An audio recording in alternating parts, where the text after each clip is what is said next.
Good afternoon, everyone. Today is Thursday, December 5th, 2024. To my colleagues specifically, remember that we are logging into the special meeting. The invocation today will be led by School Board Member Emily Sule, and the Pledge of Allegiance will be led by School Board Member Mark Ballou, if that's okay. All right, let us stand.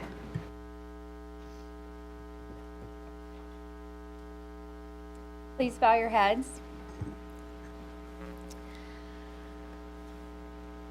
Father, we come before you tonight as a school board who wish to lift up a family in our city, the Daniels family. We thank you for the new birth in the family, and we pray as they mourn the loss. We pray for all of our students' safety, and thank you for the chance to be together tonight to make decisions that honor students and their families. For all the rest that are struggling this holiday season, may they know that they are loved and taken care of. In your name, amen. Amen.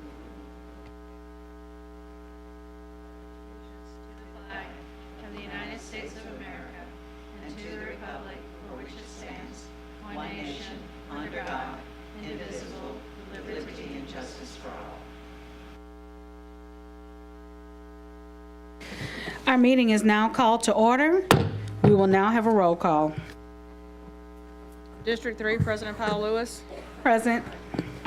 District 9, Vice President Martin. Present. District 1, Mr. Blue. Here. District 2, Mr. Lannis. Present. District 4, Ms. Stewart. District 5, Mr. Lewis. Present. District 6, Mr. Russ. Present. District 7, Mr. Godey. Here. District 8, Ms. Sule. Present. We have a quorum. Thank you. Before we proceed to our item for this special meeting, Mr. Shamlin, if you can confirm, I would like for us to engage in discussion, and then after the discussion of the item, then entertain a motion. Is that acceptable? That's at the leisure of the chair, yes, ma'am. Okay, thank you. All right, so considering we are to items for consideration, item B1, school closure, J.K. Haynes, consideration of a request for the approval of the following formal closure of J.K. Haynes Teacher Prep and Leadership Academy at the end of the school year when the LDOE site code window opens and allows for sponsor site changes. Alphabet B. So that was part A. The next is B, reassigning 110 students pre-K through 5th grade to the Ryan Elementary School campus located at 10337 Elm Grove Garden Drive, effective January 2025. Then the next category, C, reassigning 11 6th grade students to Scotlandville Pre-Engineering Academy, SPEMA, site located at 9147 Elm Grove Garden Drive, effective January 2025. Okay, so if we have any public comment at this time? Okay, Ms. Matthews.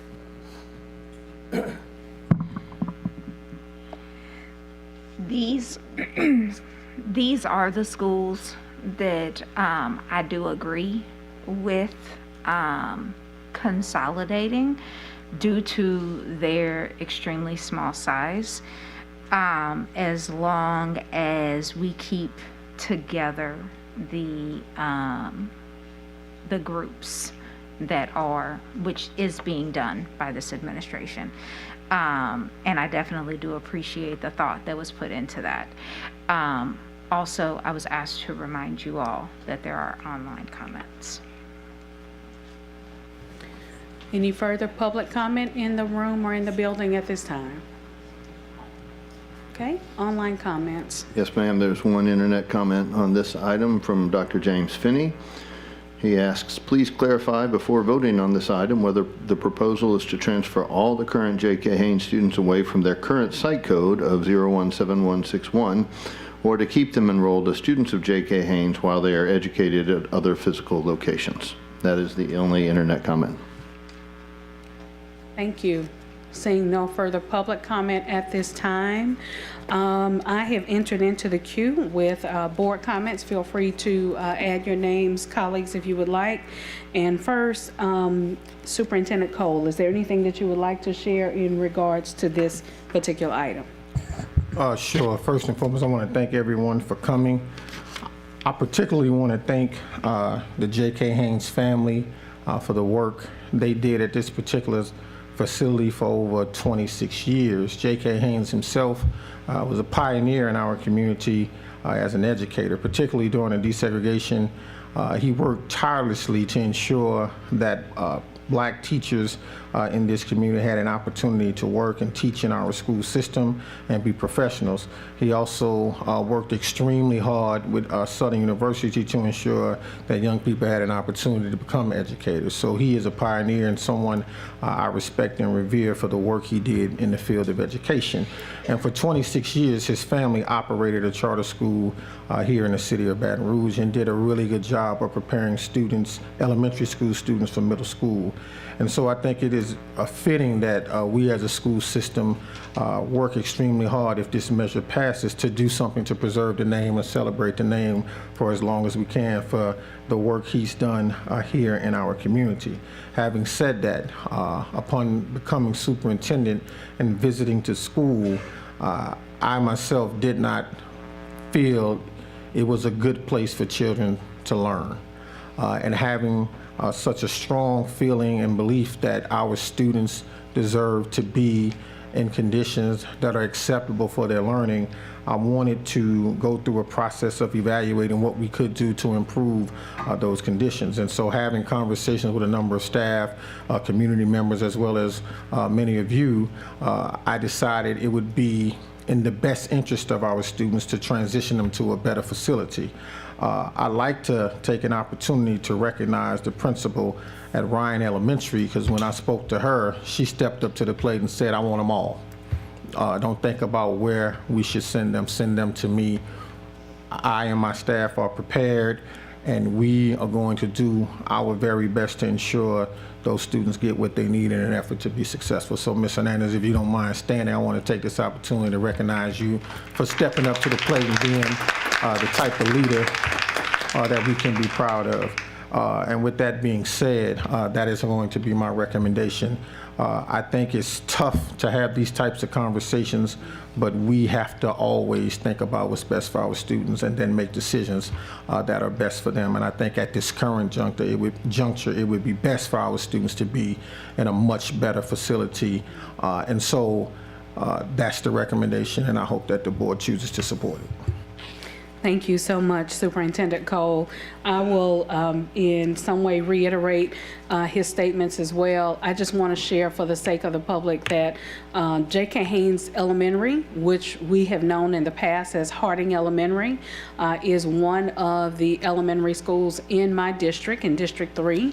Also, Ryan Elementary is within walking distance of J.K. Haynes Elementary, which is also within my district in District 3. I am a bit biased. I am I'm gonna say a graduate of Ryan Elementary. I went from kindergarten through 5th grade. I cannot imagine a better situation for our students and our teachers to become merged with Ryan Elementary, and then also having, number one, a better working environment, better building conditions, and then also the opportunity to glean from a different set of teachers, from a different set of students as well, and be able to become as one in that in our North Baton Rouge community. Also, I would like to share for those who did not know, because J.K. Haynes was a charter school at the time, they were not included within the tax plan. And so, of course, that means that they were not slated for any renovation at all. And this is one of the things that has led to this opportunity for a merger between J.K. Haynes Elementary and Ryan Elementary. I am in agreement with Superintendent Cole, even in the mindset of there are ways that we can expand the legacy of Mr. J.K. Haynes in our school district and in our community, and I look forward to seeing what that looks like in the future. So thank you. Seeing no further board comment at this time, is there a motion? Thank you. Okay, it has been moved by Mr. Goday. Is there a second? It has been seconded by Mr. Lannis. We will now entertain a vote. Thank you so much. Please vote.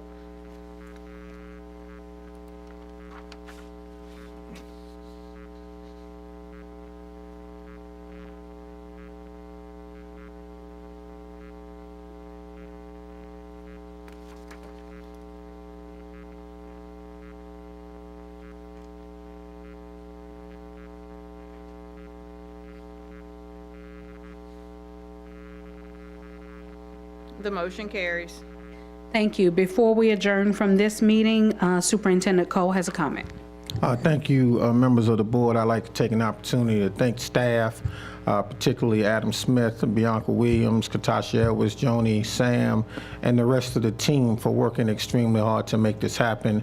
Say again? And Ms. Anderson, your interim principal. Oh, and Ms. Anderson for making this happen. I actually asked Ms. Anderson to go to the school one day in the hallway as a joke. And when I said, I need you to go be the principal for a little while, she said, sure, I'll do that for you. So thank you so much for stepping up and being willing to do that.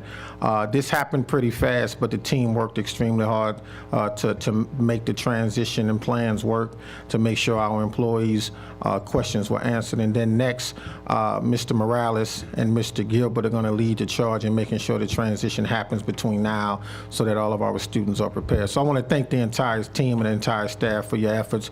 I don't do this alone. We do this together. So thank you all so much for what you've done. And Mr. Crochet and Kelly, watch the nickels and make sure we spend the money the right way to make sure the kids get what they need once they arrive at the school. Thank you so much. Thank you. This meeting is now adjourned, and we will immediately go into the committee of the whole.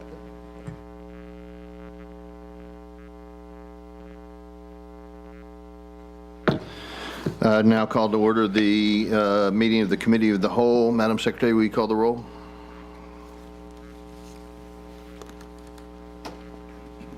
You all don't forget to log out and log into the special meeting. Into the Committee of the Whole.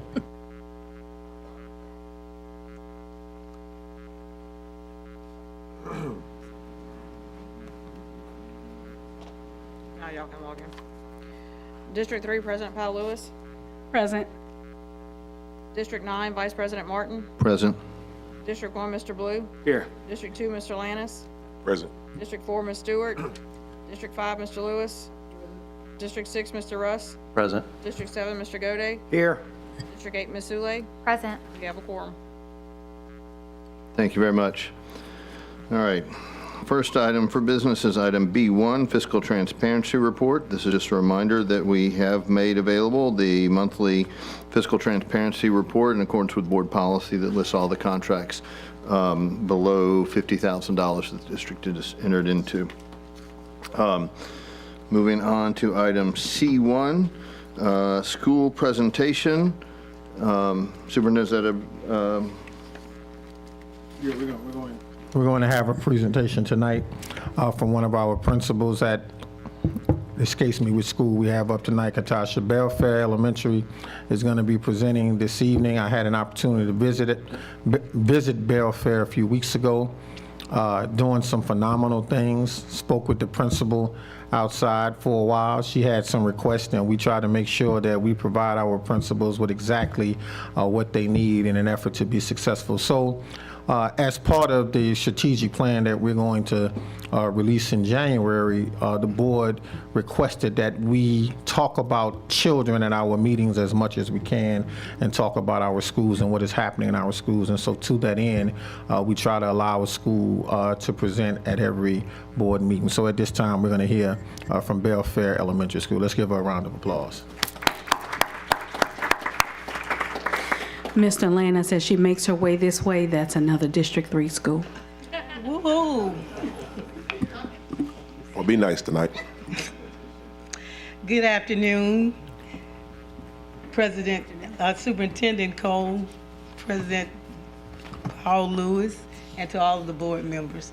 Thank you for this opportunity to showcase an awesome school here in EBR, and that's Belfair Montessori Magnet School. We are a K-8, the K-3 through 8 school, and we have 281 students. It's a family school. The children see it as a place away from home. It's a home school. So most of you may know what Montessori is, but I thought I would take this opportunity to share with you just a little bit about what exactly is Montessori. So you see, Montessori is a child-centered educational approach to learning. It was created by Maria Montessori in the 1900s, and she felt that children should have a natural desire to learn, that it should be an innate effort for them to learn. Her approach focused on the whole child, social, emotional, physical, and the cognitive aspect. This is just a picture of some of our scholars. We take our students in at age 3. We don't have a test or anything. We welcome them in and we start letting them design, create, and present at age 3 and 4. Fast forward to tell you a little bit about what makes Montessori different. Firstly, we used authentic Montessori materials. These materials are different from what you may see in a traditional classroom. It's an opportunity to allow the students to have a hands-on approach. They have choices of what lessons they'd like to choose. And they also have an opportunity to work in small groups and individually with the teacher. The Montessori method is taught through discovery and exploration. It encourages the child to be independent, and it becomes a personal responsibility of the child to become independent. Again, our lessons are individual and they learn in small groups. We also, again, allow our students to have choices and be involved in the classroom.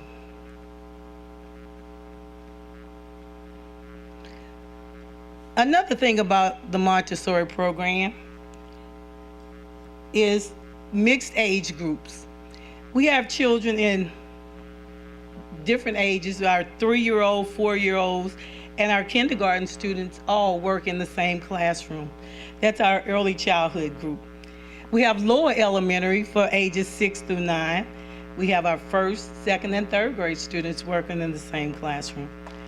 Our 4th and 5th grade students work in the same classroom. And we have upper elementary, ages 9 through 12. Another aspect of the Montessori program is the prepared environment. Each day, the teachers and their assistants have to make sure the environment is prepared. Once the students enter, they are able to go in, take the materials off the shelf, put those materials back once they are done with them, and it makes the students independent and they grow so that they are able to do the lessons, do the work, and the teacher becomes the facilitator. Again, the approach is hands-on. Maria Montessori said it best when she said that the hands are the tool that connects the mind. The more the children use their hands, the more they understand the materials. And now I'd like to share with you some accolades that we have recently earned. Firstly, at the end of the school year last year, 80% of our kindergarten students were on or above level. Having spent 2 years at the 3-year-old, 4-year-old program, and then kindergarten, by the end of the school year in kindergarten, they are prepared for reading. We are a Magnet School of America. We received the Merit Award in 23-24. We became nationally board certified through the Magnet Association, and that goes through 2025. This year, we saw growth in our students on the LEAP test. In 3rd grade, 100% of our students were proficient in ELA and science. We saw growth in our 4th grade students with 100% proficient in ELA, math, and science.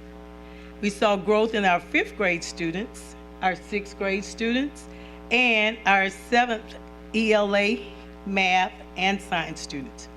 And our students at Belfair take Algebra 1 in the 8th grade. We had 100% of those students passing the algebra test and were proficient. We are also excited that 100% of our 5th and 8th grade students successfully transitioned to middle school and high school. We are a top gain. We received the top gain awards and the opportunity awards through the state. Our current school performance score is 97.8. So we took some time, my team and I, and looked at the data. And we noticed back in 2019 and during COVID, our students showed growth during that time. Even though it was a challenging time, they started showing growth in 2019, 2020. Since that time, they have continued to show growth. And again, we are excited that this year our students show growth and our school performance score is 97.8. How did we get there? Our teachers have focused on the standards to make sure the students understood what they were learning. We provide after-school tutoring. We have summer camp for our incoming students. We have small group instruction. We have one-on-one instruction. We have, on the first day of school, our teachers are starting with leap-like bell ringers. We have we have in-school homework clinic and an after-school STEM lab.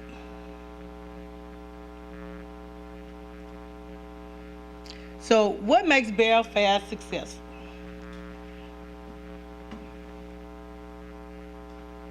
We have an amazing faculty and staff.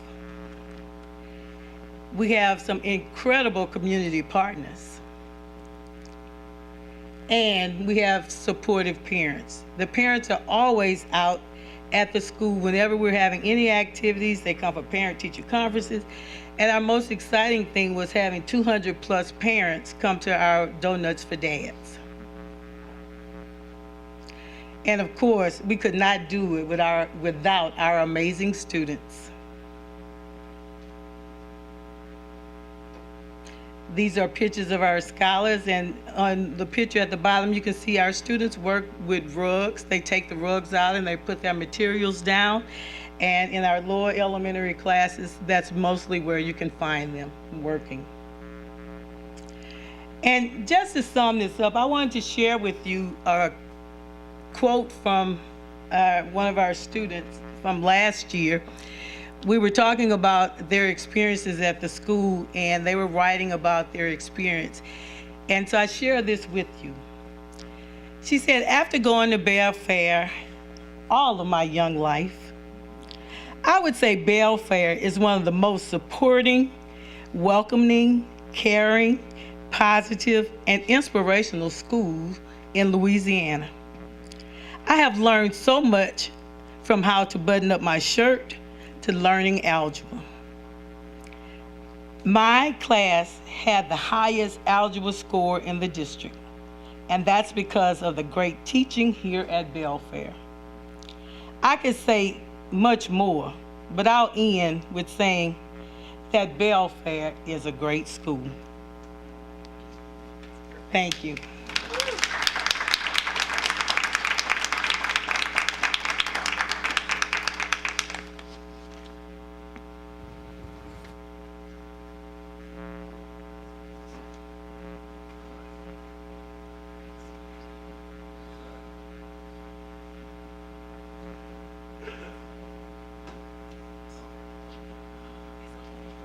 Sorry about that, everybody. All right, President Powell Lewis, you're up. If you'll make your way back to the front. And thank you so much for the wonderful presentation. Congratulations to you on your performance scores. My question is one from more of an educator standpoint. I've gotten a chance to pay attention and focus in on some schools in our district and even some that are not in our district. And I heard you mention homework support. Have you found homework to be helpful? Because I know that that is a controversial topic of whether or not schools should be requiring students to have homework. And I just wanted to ask your thoughts on that, because I heard you mention that and you have the receipts to prove whatever it is y'all are doing. Yes, I think homework is good in some instances, and we know that our students do not have that support at home. So what we've tried to do at Belfair is in the afternoon, if there are some students that need that support, they go to whomever the assigned person is to help them with their homework. So the teachers, it is an extension of what's being taught in the classroom, but we do not penalize our students if they don't return the homework or anything like that. Say that again, please. You don't do what now? We do not penalize our students if they don't return their homework. Again, we do have staff members on hand to help anybody that would need that assistance. And we have identified some students that we see firsthand of the opportunities that they don't have, turning in homework and other things that is required. So it is an opportunity for them to go to whomever the designated person is to get that assistance. Thank you. Mr. Ballou. Yeah, we've seen amazing progress over the last few years. I'm just curious about what type of training the teachers go through to teach at a Montessori school. The training is very intensive. It's a year long and sometimes 2 years of training. There is the course work, and then there's actual on-the-job kind of training. Previously, until about last year, we had the majority of our teachers were Montessori certified. We do have some people who opted to retire, and they've been doing it for many, many years. And so now we have new teachers on board that haven't actually gone through that training, but those who are on our staff, they support those teachers and they give them training. We're about to start an after-school program where those teachers will get on-the-job kind of training after work. But those people who are invested in Montessori, believe in it wholeheartedly, they support the new teachers that come in, and they're always available to provide that assistance. We are also working through the district to get those people who are not trained certified. And are the teacher to student ratio, is it the same as our traditional schools, or is it different? It's not the same as traditional schools. In the pre-K 3, 4, and kindergarten classes, we normally have 21 students in those classes. The other class, once you enter Montessori, you can only come in at the age of 3, 4 kindergarten. So anybody leaves between 1st and 5th grade, we don't refill those seats. So the classes vary from 1st through 5th grade, but they're a little bit smaller than the traditional classes. All right, well, thank you. You're welcome. Thank you. Mr. Goday. Yes, thank you. Congratulations on some outstanding work. Question, how long have you been principal at Belfair? I've been the principal at Belfair for 3 years, acting principal the year of COVID, 1920, so 4 years as a principal. I was an assistant principal prior to becoming the principal. Well, congratulations on the work that you've done as principal. I'm sure that goes on to your staff and everyone else. Is there one secret to your sauce that makes this successful that other principals could learn from you? Our secret is taking them in at 3, and they remain with us through 8th grade has been tremendous success for our students and for the faculty and staff. The students get to know the staff and the faculty. They know what they can and cannot get away with. In a lot of instances, for example, for 3-4, the 3-4 and kindergarten students, they stay with the same teacher for 3 years. So they don't transition until year 4. With that teacher for 2 years. So it's working. Well, thank you very much for all your service and your outstanding results for you and your staff. Unfortunately, it's not a model we can put across all the schools in our district, but it's great to see the success that you're having. Thank you. Thank you. Thank you, Mr. Goday. Mr. Lewis. I personally had the opportunity to work with 2 kids in high school that attended Belfair to 8th grade, and it was really, you could tell they navigated high school with ease. They did not go through the typical 9th grade issues that 9th graders had, and both of them graduated with honors, and both of them received college scholarships. And I know that same stories are true across the district for other people who've worked with kids who've gone through Belfair. So thank you for your work, and thank you for breaking down barriers. Thank you. Thank you. Thank you, Mr. Lewis. Mr. Lannis. District 2 wants you. Come on to us. But no, seriously. No, sir. No, sir. Out of order. Just a little family jab at the president. But no, I want to say it is tremendous what you're doing for kids throughout our community. And I want to personally thank you, like much of our other board members. Continue doing what you're doing. And like Mr. Goday said, if you could spread some of that secret sauce around to other people so we can continue to maximize the impact that's happening, let's do it. But thank you. Thank you. And I'll give you a shout out. You brought some special things to Belfair the year before last. So. We're looking for more. All right. Any more comments from members of the board? All right. I don't believe there are any public comments on this item. See none? All right. Thank you very much, ma'am. Thank you, We Ms. appreciate Dunlap. you Thank very you so much for everything you do every day.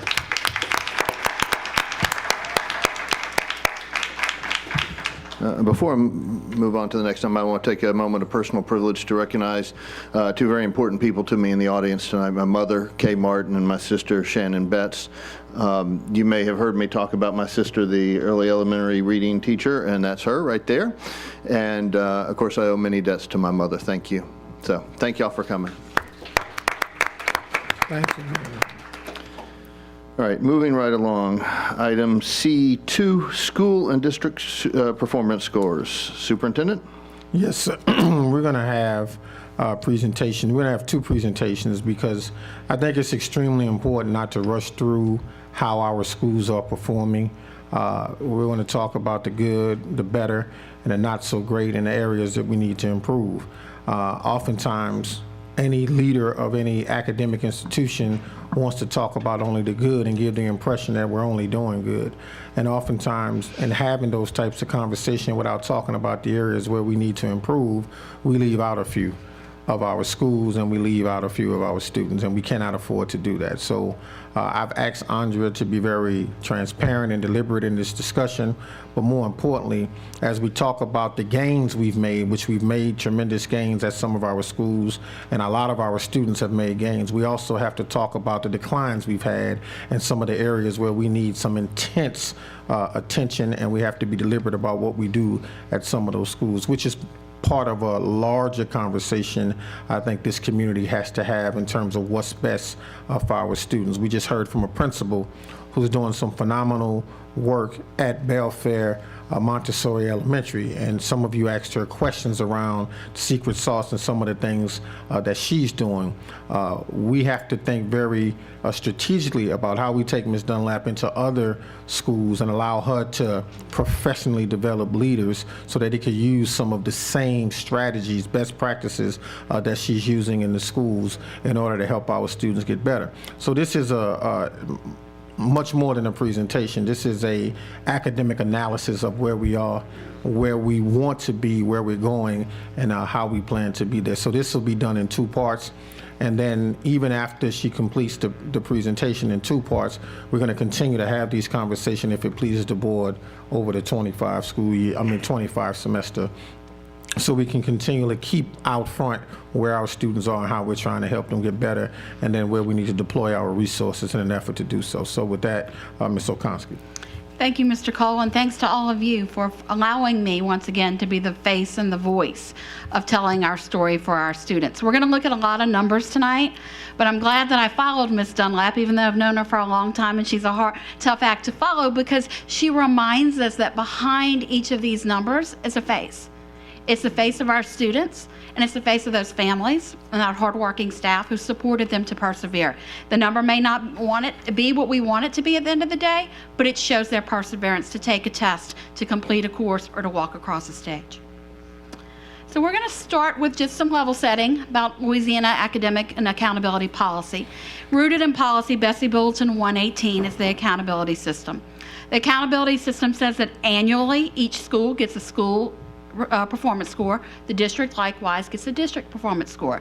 Publicly, that score is broken down in certain indices. Each indices must be rated, must be measured, and it must be reported publicly.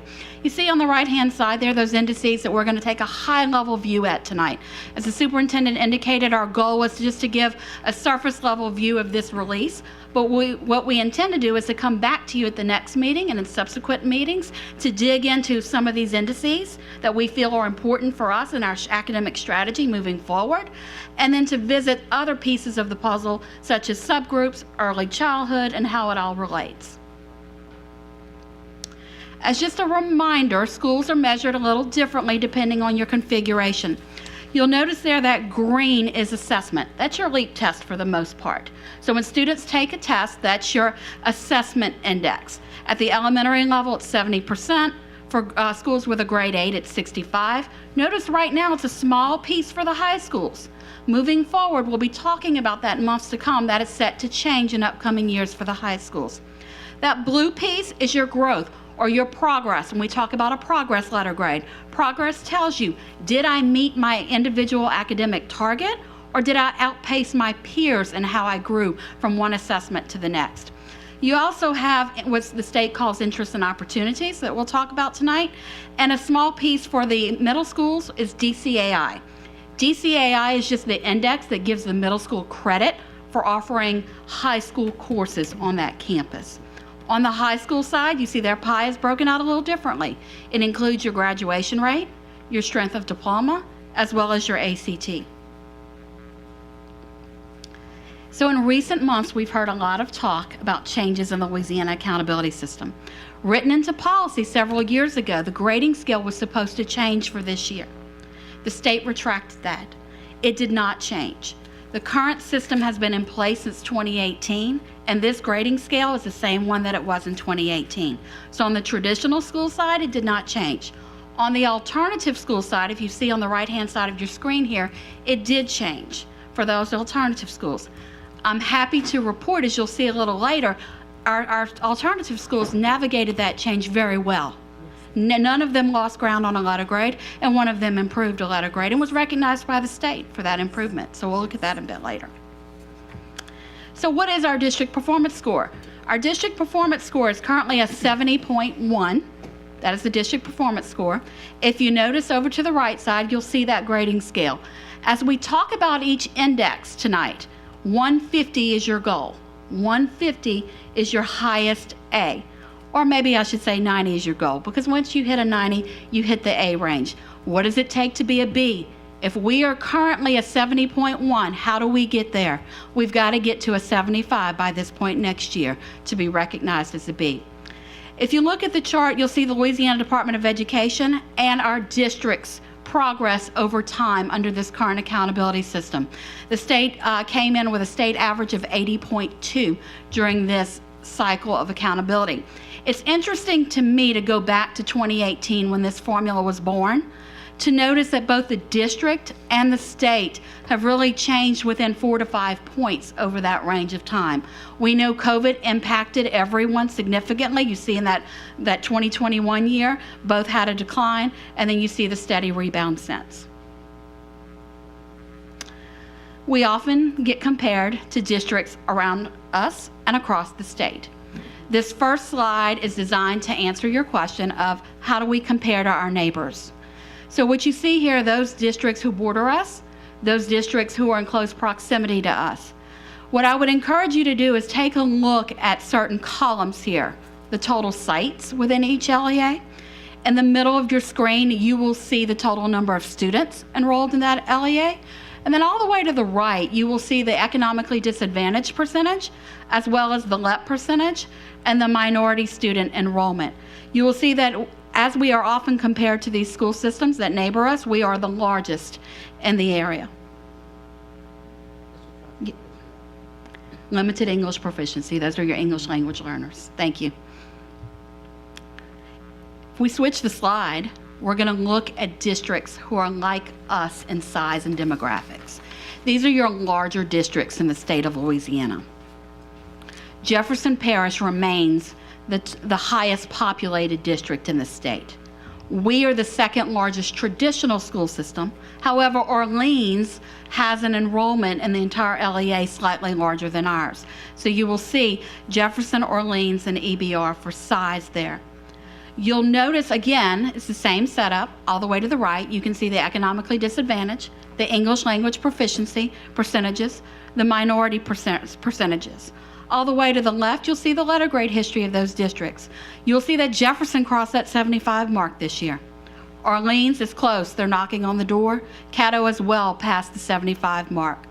You'll notice that St. Tammany, Calcasieu, and Lafayette are also considered larger school districts in the state when you rank them by size. However, their percentages on those far right-hand columns differ slightly than those at the top of the list.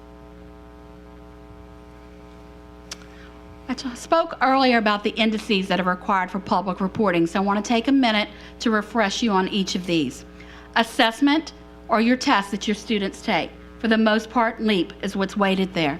The state reports assessment 3 ways: K-8 and high school combined, K-8 broken out, high school broken out. For the sake of state reporting, middle and high schools are grouped together. So if it's a middle school that serves 6-8, it's under the K-8 umbrella. If it's a school that serves K-5, it's under the K-8 umbrella. So when you look at this, you see that our K-8, on the K-8 side, our students are doing higher or better on the assessment and the progress than their high school peers. Green column or green shades mean that the district grew in that index. On the right-hand side, you can see the comparison to the state's gains in each index. As we go through, we'll talk about progress tonight. Progress is, did I meet my state learning target? Did I outpace my peers in my growth from year to year? Many of our schools fared well in that. We'll talk about DCAI, where the district actually has a higher DCAI letter grade than our statewide peers. Average, that is an A, because anything over the 90 is an A. It's the same grading scale here. Interest and opportunities is also an A. The high schools receive an index score, an ACT. Our current ACT letter grade is a D. They receive an index score on strength of diploma, which is a B. And they receive an index score on your graduation rate, which is currently a C. So how did the 82 sites in this LEA fare in this cycle? 82 sites were reported on this latest release. Please understand that that may include schools that are now closed or merged. For instance, White Hills received a letter grade. Idea University Prep, Idea Up received a letter grade. So while those schools are no longer with us, if they earned points towards this cycle, they're in this report. So in looking at this, we did decrease our number of Fs. This would be an appropriate point for me to congratulate Marydale, EBR Virtual, and Jefferson Terrace. who all lost their AUS status. Yes. We're very proud of them and the work that they have done. Ms. Okowski, I'm Yes. sorry. You said that was Marydale? Yes, sir. Okay, that's District 2. Okay, Yes, just wanted sir. to make sure. All right, sorry. Yes, Continue. sir. Sure, thank you. Happy for Marydale, happy for all of them. And so you may say, well, wait a minute, Andrea, last year it was 15 and now it's 13 and you just listed 3. We did have one that added to the list, and that was Capitol High. Capitol High was not in the LEA the year prior. It is now on the LEA's roster. So Capitol High is included in that number. If we go to the other side, our number of A's remain constant. They stayed the same. You'll see that list on a slide in a little bit. Our number of B's slightly increased, and then you can see how the C's and the D's, what I call, kind of did a dance there with some trading of spaces. Yes. Jefferson Terrace. You're welcome. So schools also get a letter grade in progress. And so progress really talks about when the student entered from the last assessment to this assessment, did I meet the individual target that the state gives to me? And if I didn't meet that target, I can earn points for my school and my district by outpacing my peers. Even if I didn't meet my target, did I grow at a faster rate? And so I'm happy to say that 98% of our schools in the district earned an A, B, or C in progress. That's phenomenal. Ultimately, we want to see that at 100%, but we're gonna celebrate that 98%. 70 of them earned an A or a B, which is excellent. We met as an instructional leadership team yesterday, and rest assured, the executive directors and the academics team have already dug in to those folks here who are not on that list and looked and starting to dig into contributing factors to have critical conversations with schools and to look at things like high-dose tutoring, our interventions as to how we can remedy these situations. Also in this release, you see several labels that the state uses. And so I want to kind of level set and go through what those acronyms mean. You'll see a column on these reports for a CIR school. CIR stands for Comprehensive Intervention Required. And what I did was I lifted the state chart for you to see how it was earned, how it's removed, and what are the implications of those schools. Because there are 39 schools in this LEA that have that label currently, according to this release. So how do you earn it? You earn it because of your SPS score. If you are a D or an F for 3 consecutive years, you earn the CIR label. If you are a new school that fits certain criteria with the low SPS, you can earn the label. Even if you are a C, and this has happened to 2 of our high schools in the past, not on this cycle, but in the past, even if you are a C and have a grad rate below 67%, you can have a CIR label. You can be an A or a B or a C, but have a grad rate below 67 and you earn the label. The other way that you can earn this label is you can have urgent intervention required, which is basically the equivalent of a D for subgroups for consecutive years in a row. The state also tracks whether or not you're on track to exit this. It takes 2 years to exit. So you just don't get to be a C or get your grad rate to 68 in 1 year and remove the label. It takes 2 consecutive years of proving that you're doing the work. We currently have 5 schools of that 39 who are on track to exit.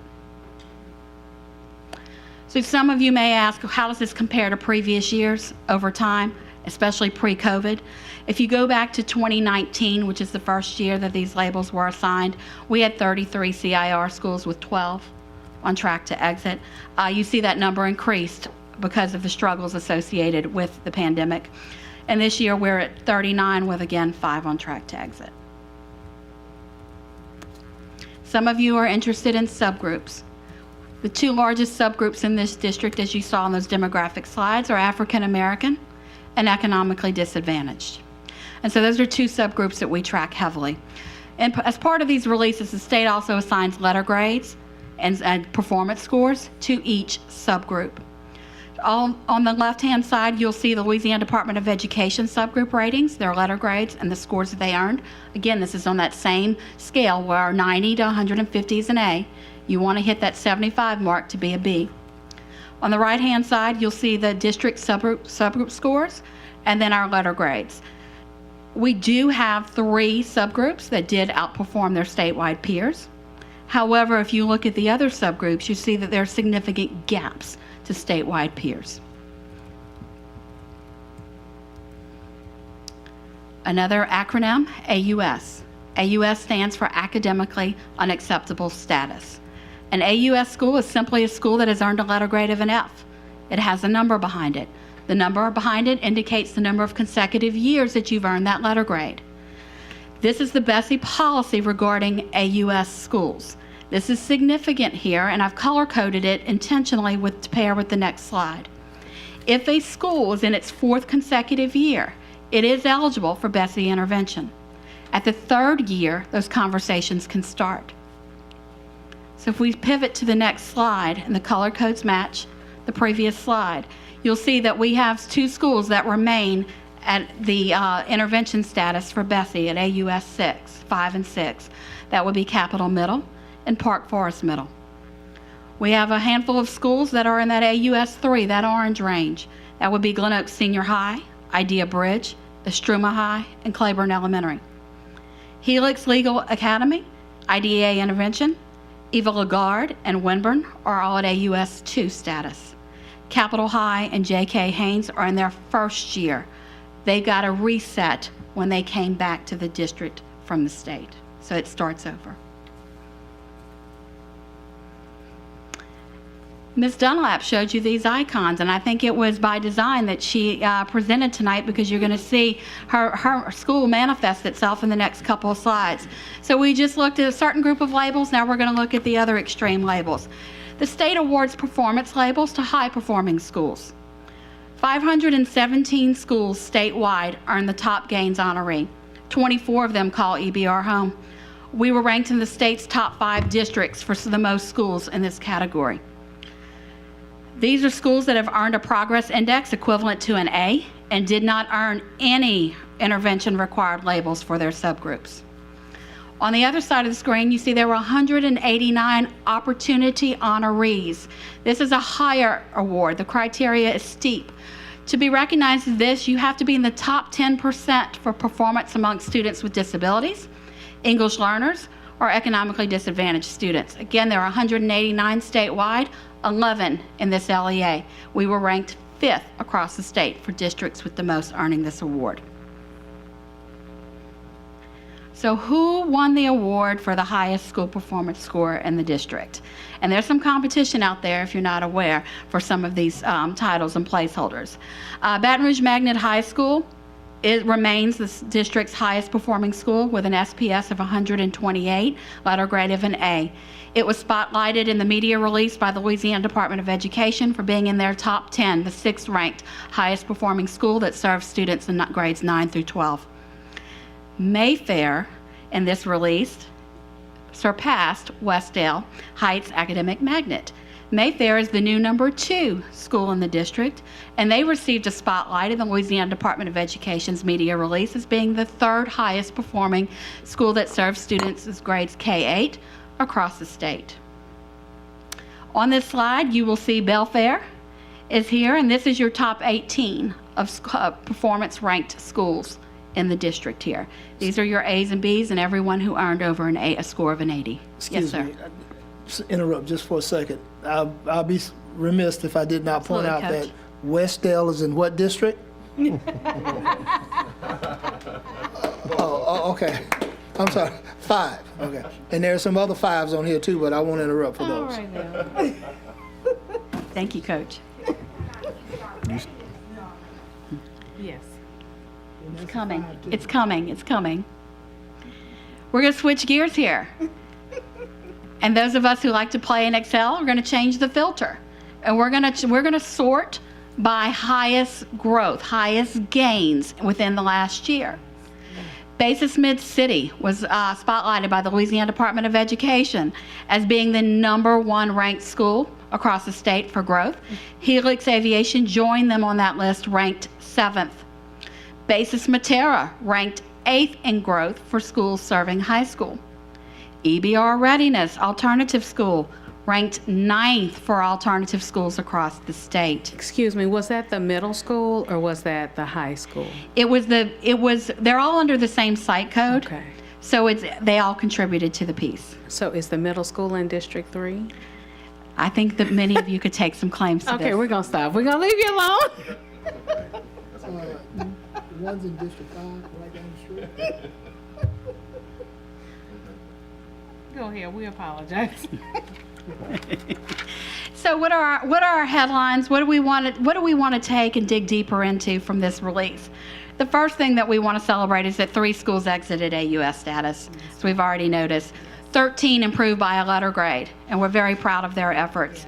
55%, 45 schools across the LEA improved their numerical value. A gain is a gain, and incremental growth is what we need to see happen, healthy growth.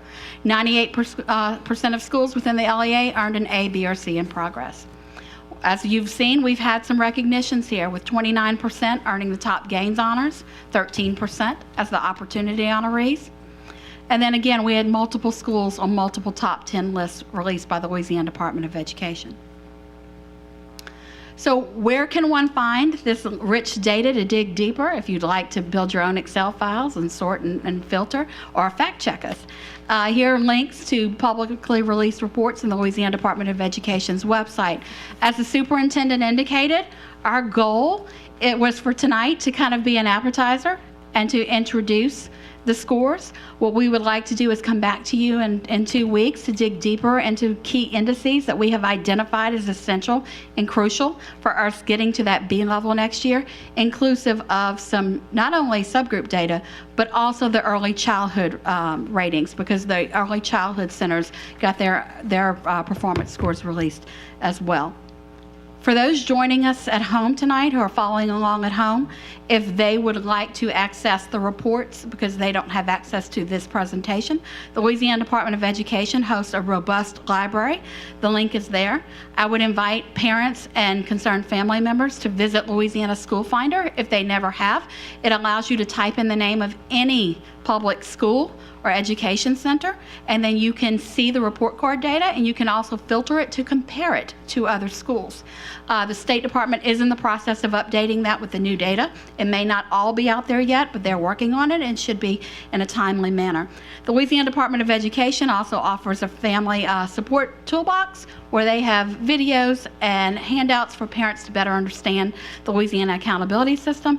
And then, of course, anyone can reach out to us at any time, and we would be happy to support them in digging through this data.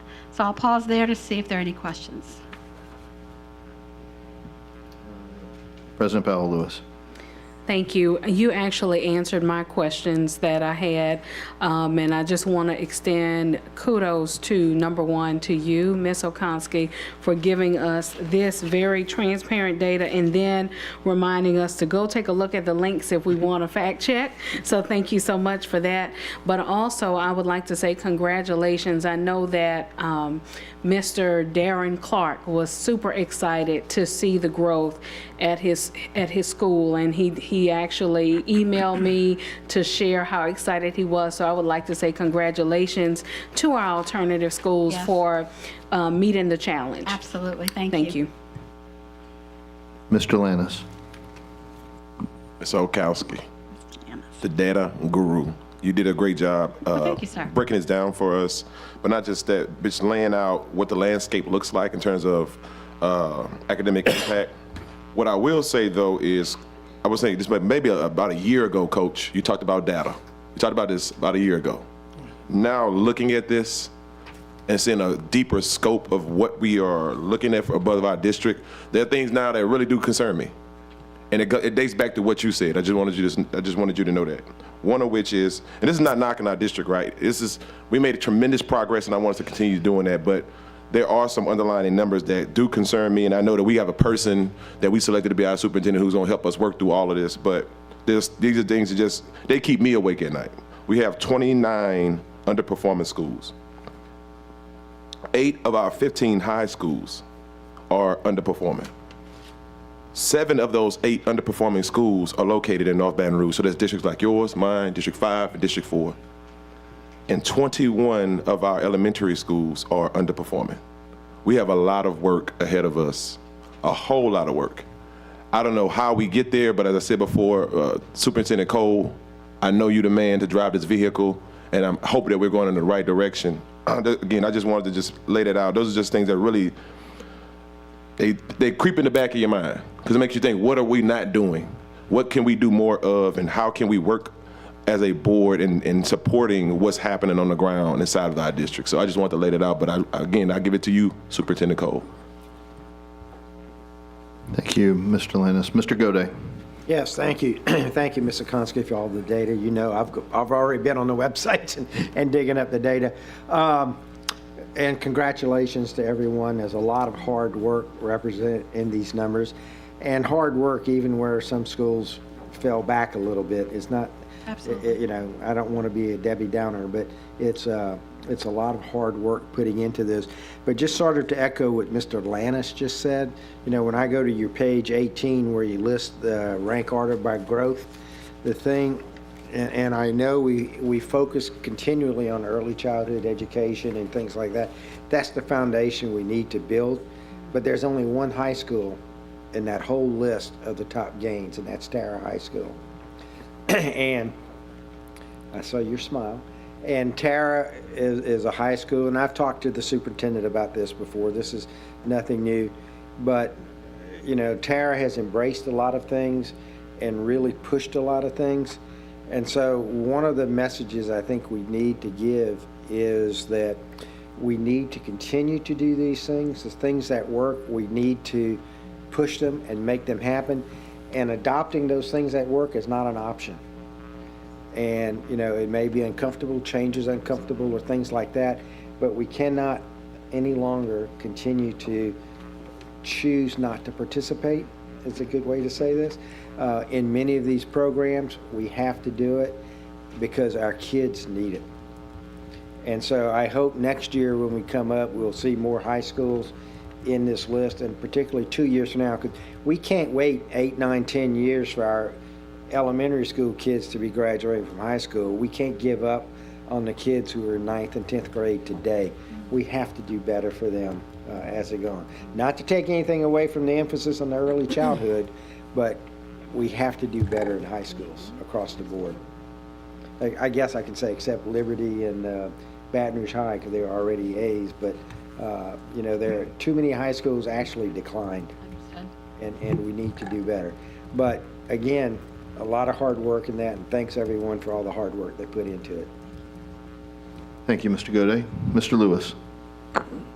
Thank you, Mr. Koski, for the great presentation. And we've had several conversations, and I think everyone sitting up here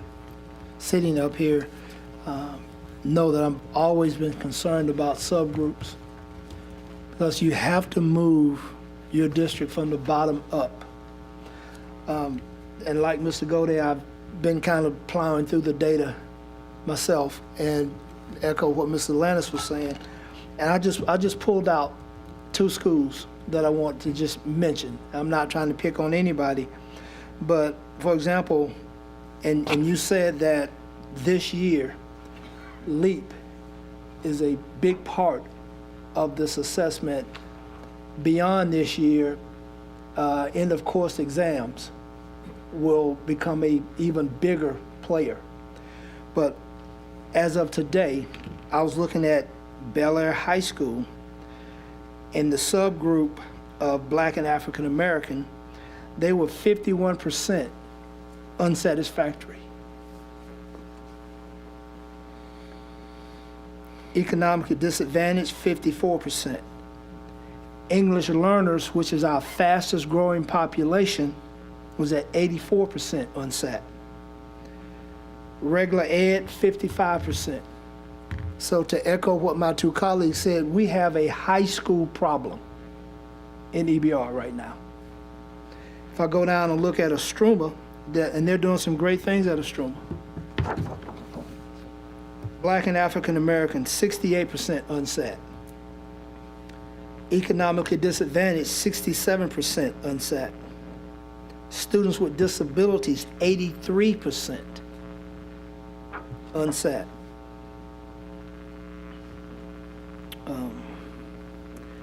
And to pivot back to some of the things Mr. Gode just said, Tara is doing a great job. Tara has 81% unsat with their English learners. So we've got to address the problems in our high schools, and we got 1 year to do it. because when those EOCs kick in, I think in some way a lot of these numbers represent how our kids will possibly do on EOCs. If I'm wrong, please tell me. I mean, but we have a high school problem, and we've got to address it. Early childhood, like Mr. Gode said, that is the key.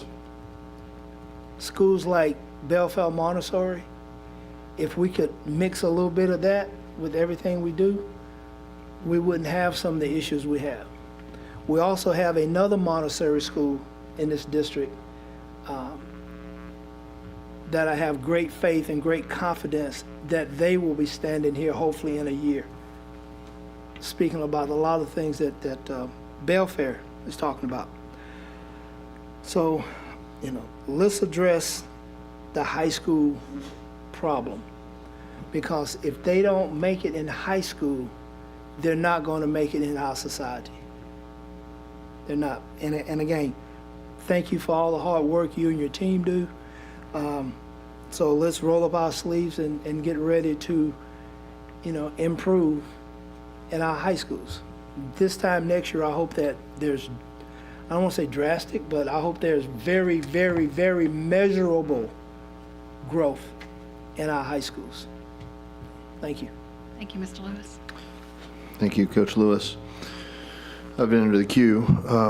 Like my colleagues, I thank you. This is a lot of work. You've presented this information to us in a way that's almost digestible to me. And there's a lot of data there, and I appreciate all the work that went into it. It's very helpful in a way that I don't think I've seen since I've been on this board, so I thank you for that. I did some quick counting. 26 of our schools dropped by 1 point or more in their SPS score. That's the wrong direction. It's not acceptable. As Mr. Gode said, we don't have time. I've said it before. We don't need to have, hold the line. We don't need to have 1 or 2 points of growth. We need to have, and we see that schools can accomplish this. There are schools that had 5 and 8 and 10 points of growth in 1 year. Schools that serve heavily economically disadvantaged populations, Black and African American populations.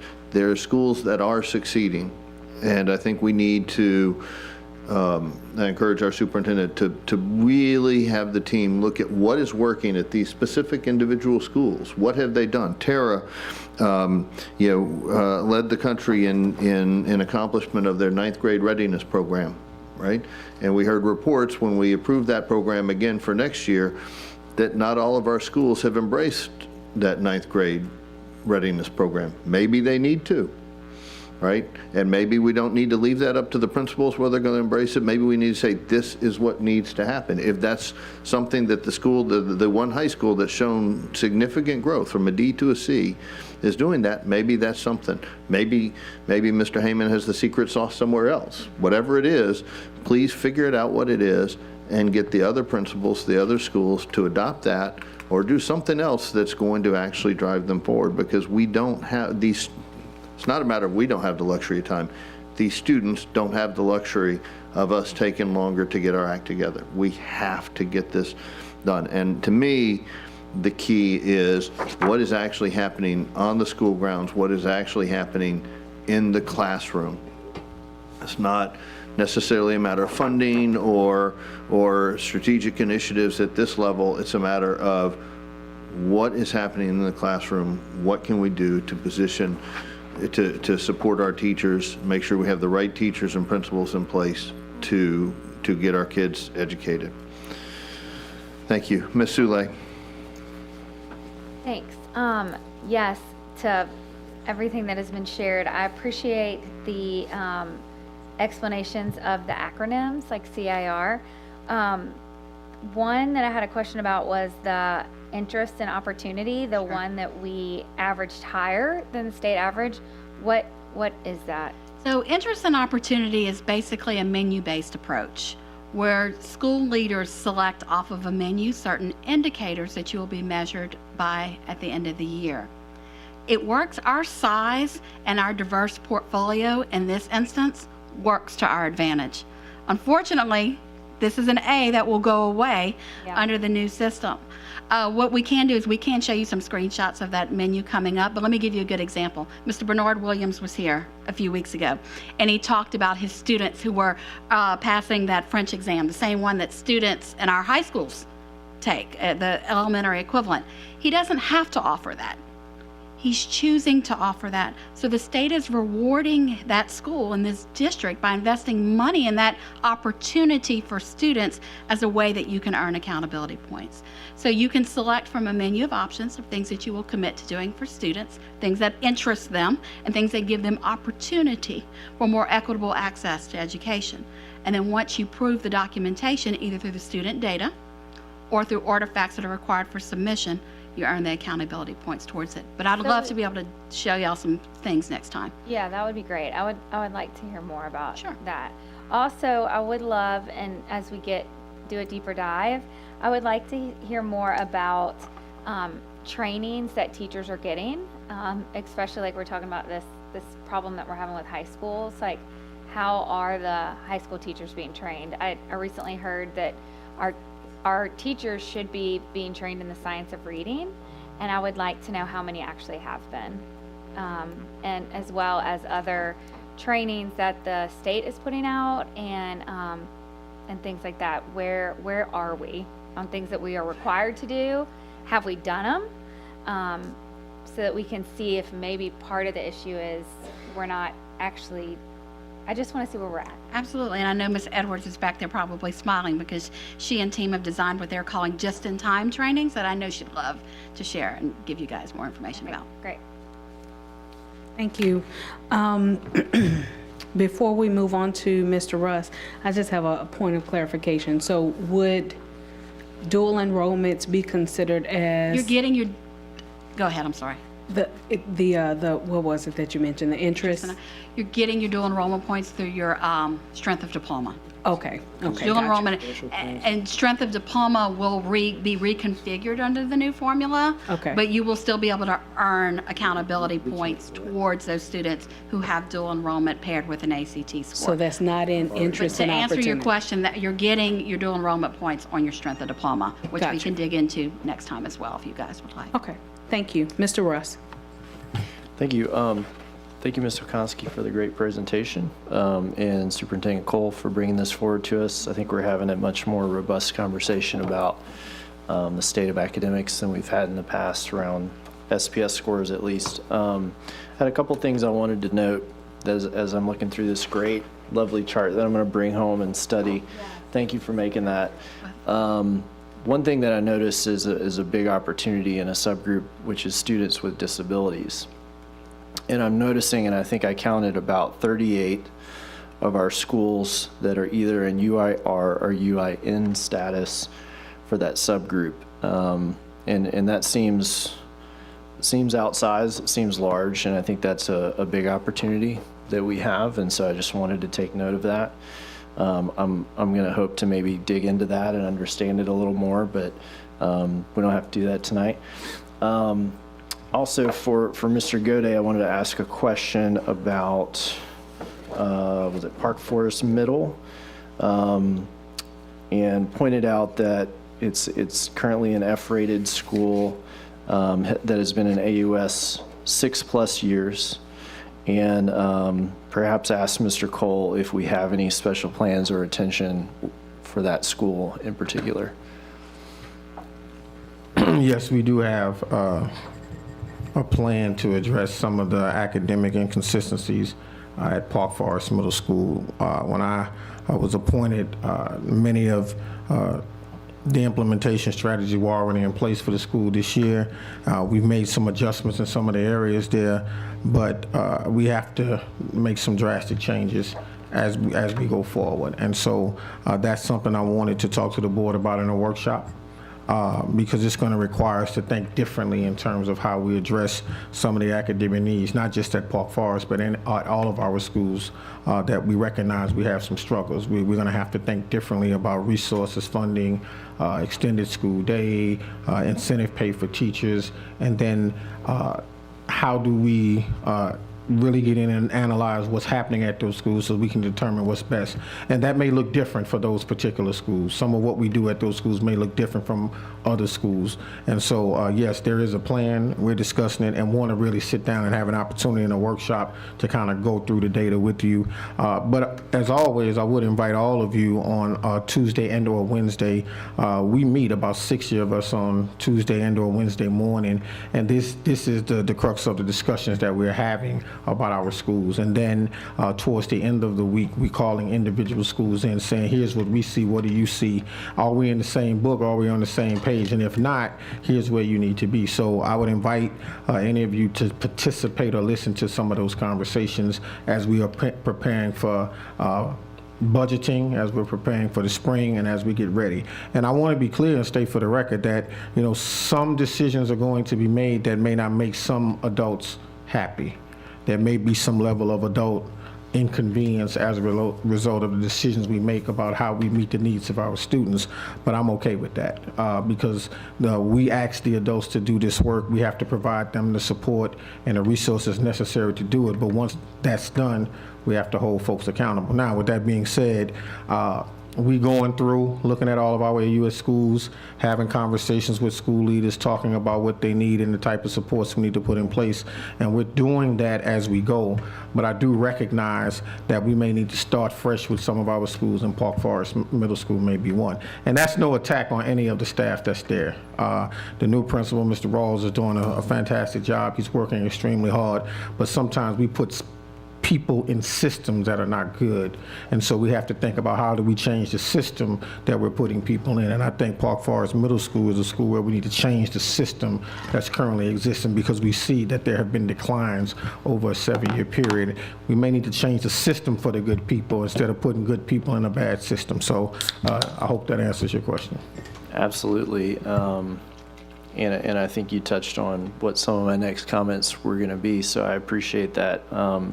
And that as we're looking at where we're succeeding and where we're failing as a district, we need to continue these conversations as we start looking at budgeting for next year and how we handle our resources, because that is one of the biggest levers that our board has that we can pull when it comes to properly resourcing the adults to help these students.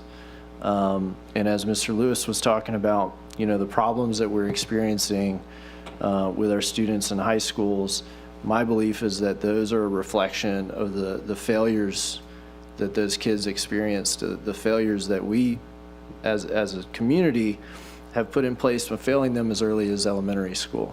A lot of these schools that we're talking about have been failing schools for many, many, many years in some degree. And so, you reap what you sow. If you don't have kids come out of 5th grade and they're still reading at a 1st grade level, a kindergarten grade level, how do you think that they're going to graduate high school? They're not. Or if they are, it's going to be by some miracle that somebody is able to put a ton of resources into that learning gap. It's much, much harder now for us to fix the problems that we're having at the high school level. It's more expensive, it's more difficult, it's more resource intensive than helping kids get the tools that they need at elementary school. And so it's not just, we can't just address one end of it, but we have to be very thoughtful about how we're solving these problems so that 10 years from now, this community will reap amazing benefits because of investments that we made into our youngest students. So thank you, Mr. Cole. Really look forward to hearing what we're going to do about these schools that need the most help. Thanks. Thank you, Mr. Rust. Any further comments or questions from members of the board? I have a question. Okay. Superintendent Cole, you mentioned the meetings on Tuesday and Wednesday. Are those open to the public? No, ma'am. Okay. I wouldn't want the public to hear some of the language I use with staff when talking about what we're going to do. So if that is the case, in the case that any of myself or my colleagues would like to participate in those, then that means that we need to make sure that we have confirmed whether or not we would be there, because we know all 9 of us cannot show up. Absolutely correct.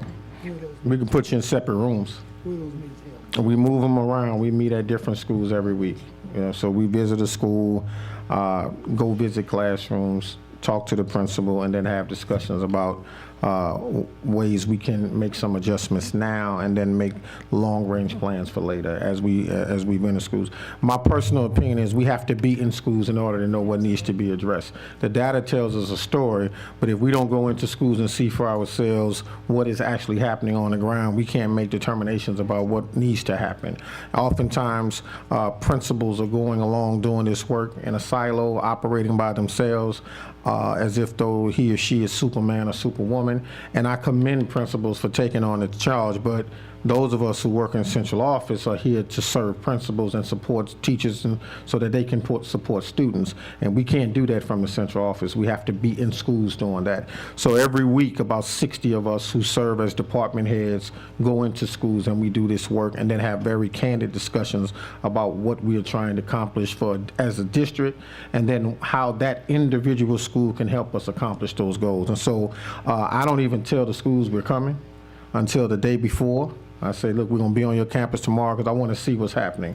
Because we can go into F-rated school and they prepare for us to be there, and it looks like an A-rated school just based on them preparing for us to be there. You know, perhaps they could tell all the kids who perhaps are struggling to stay home that day, so it looks like everybody who's at school is doing a phenomenal job. So we call the day before and say, listen, I'm going to be on your campus tomorrow. Well, we got this, so be it. We're going to be there anyway. And then we go in and we have some candid discussion. But I want to be clear, this is not an I got you type visit. We don't go in and be critical of what we see as much as we go in and celebrate teachers for their hard work and their dedication and then have conversations about what we need to do in order to support them and help them get better. The only way our school system is going to get better is get better teachers and get better students. And the only way we can get better students is if we help our teachers we have get better at what they do. And so a lot of what we're doing is talking about professional development, talking about systems, talking about alignment, as well as talking about who needs to be doing what, because we see teachers have certain skill sets that may not be as effective in some spaces as in others. So a lot of tough decisions are made that make adults uncomfortable, but it's what's best for kids. And so those are the types of conversations we're having. And I do invite you to visit. I know Mr. Russ has visited us at a couple of schools for he and I to have some conversation, but I think it is wise for you as board members when you get a chance to sit and hear the types of conversations that are happening, because it could help to inform some of the presentations that are being made at the board level that we don't oftentimes have necessarily an opportunity to ask questions about. You can hear how we're thinking, what the planning is, what each department is saying in terms of how they contribute to the work. So it's, again, about 60 people. But I do want to say next week, the week after next, we're going to do something extremely special at each school, and I'll share more about that with the board after the meeting. Ms. Akowski, those percentages that I gave, Yes, sir. those were just for English 1. I mean, I would have had to have I understand. 10 minutes to talk if I went through English 1, English 2. Those were just for English 1, and we know that's kind of where it all starts as far as The high school. children getting ready to graduate. Yes, ma'am. Thank you, sir.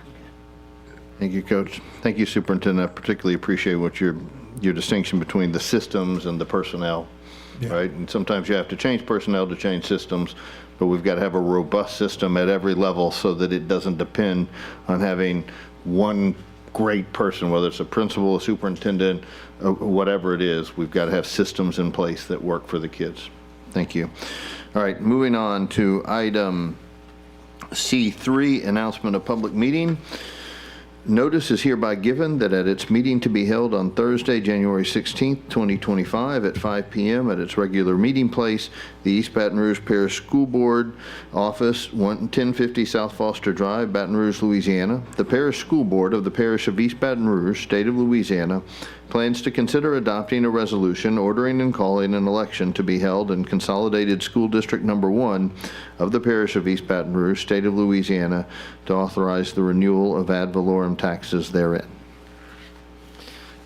And Ms. Lopez says I read that correctly. So, moving on to item D1, items for consideration, grants.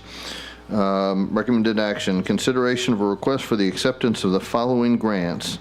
Sub A, Marketing, Education, Retail Alliance, MIRA, in the amount of $25,990 to provide for 9 high schools to run a school-based enterprise and related matters. Alphabet B, Marketing, Education, Retail Alliance, MIRA, in the amount of $5,885 to provide training for Glen Oaks High to earn a basic industry-based credential, IBC, in Certified Logistics Associate, CLA, and related matters. Sub C, Marketing, Education, Retail Alliance, MIRA, in the amount of $21,875 to provide professional development workshops that will increase student internship competencies in the areas of leadership, communication, workplace conflict resolution, work ethic, corporate etiquette, self-efficacy, and related matters. Sub D, Grow Your Trade grant sponsored by DeWalt to provide $10,000 worth of DeWalt tools for C-Tech programs and related matters. Sub E, New Orleans Jazz and Heritage Foundation in the amount of $4,000 to Scotlandville Magnet High for additional band equipment and related matters. Sub F, Neighbors Federal Credit Union in the amount of $10,777 for school site projects at LaSalle Elementary, Belfair Montessori Middle Magnet, and Glen Oaks Middle and related matters. And Sub G, Interg grant in the amount of $1,000 to Belfair Montessori Magnet for the school garden and related matters. Turning first to public comments, correct, Mr. Shamlin? All right, we have Storm Matthews on D1.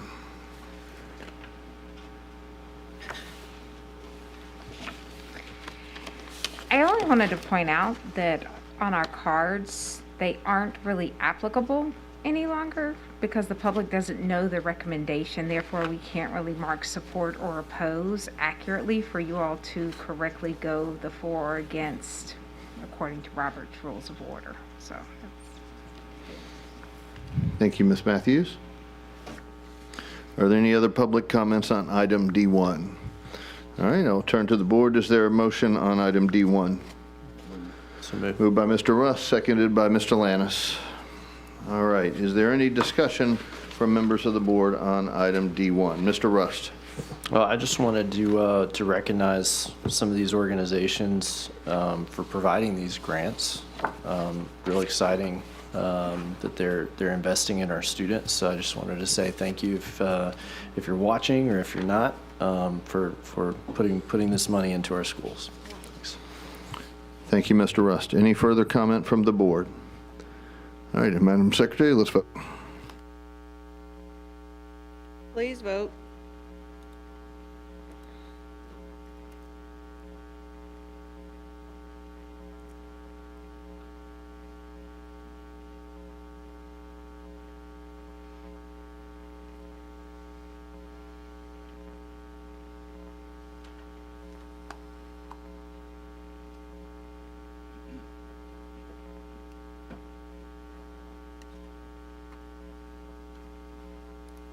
The motion carries. Thank you very much. Moving on to item D2, Professional Service Contract District Management Group. Consideration of a request for the approval of a professional services contract in the amount of $62,000 to provide a breakthrough results program for 5 early childhood school-based teams to focus on improving proficiency and literacy. Strategic alignment, student achievement, funding source, LA4. Are there comments from the public? We have Robin Clark on item D2.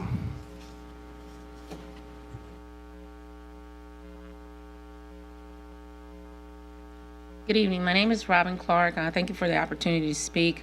I'm a National Board Certified teacher and pre-K teacher in this district. The District Management Group out of Boston, Massachusetts touts 20 years of an organizational structure. I cannot with confidence say that they have any experience with pre-K students. I don't know them. I don't know if they know about the science of reading and or structured literacy for all students, including pre-K students, which speaks to also the fact that we have an alarming new number of students with disabilities entering and being in our regular ed pre-K classes, additional ELL students, and new teachers who are new to pre-K. The DM Group's format for delivery is virtual coaching, which will probably be at nap time for PD for us. It's just ridiculous. It simply is insane. It's like texting and driving. Who will be charged as pre-K teachers, we will be charged with additional data generation, daily and weekly collection, processing, storage, management, analysis, visualization, and interpretation for probably every student in our classroom, or maybe a subset of the students in our classroom. I just think that's a lot. Here are my questions. Has the data driven us to this in pre-K and to the DM group? Has this been proven for preschoolers in a large implementation model somewhere by the DM group? What happened to Lexia Letters, the professional development training that was mandated and is now kind of going through pre-K all the way up maybe to like 3rd or 5th grade? It was kind of, it was something that the legislature kind of mandated, that we have a professional development in reading, and so we selected Lexia Learners. What happened to that? Lexia Letters has over 40 years of research-based and evidence-based professional development for pre-K through 5th grade. It was chosen by our school district and implemented over many grade levels. It provides a deep knowledge of the science of reading and structured literacy. The DM group is asking for about $62, maybe $0.5 thousand. At a rate of that amount, they're only going to pilot 5 schools. That's about a little over $12,000 for each school. Is that going to include pre-K classes that have students who have special needs? Will it include focused choice schools, or other schools be disqualified for that reason? I think it could go like this. Here are my suggestions. Could we learn maybe how to do it with a pilot and then not renew it during a May school board meeting for maybe an extrapolated $400,000? And then we learn from that model, implement in our school, use our own people, and do the trainer. Can we use it like a train the trainer model and put together like a micro data team to do the work over the summer and in a different kind of format? I believe our people make the difference. We are the change agents. We may need help, but not long-term help. We have talent on deck, untapped, in-house, and ready to go. Please contact me for further information at roclark@ebrschools.org. Thank you. Thank you, Ms. Clark. Next up, Storm Matthews.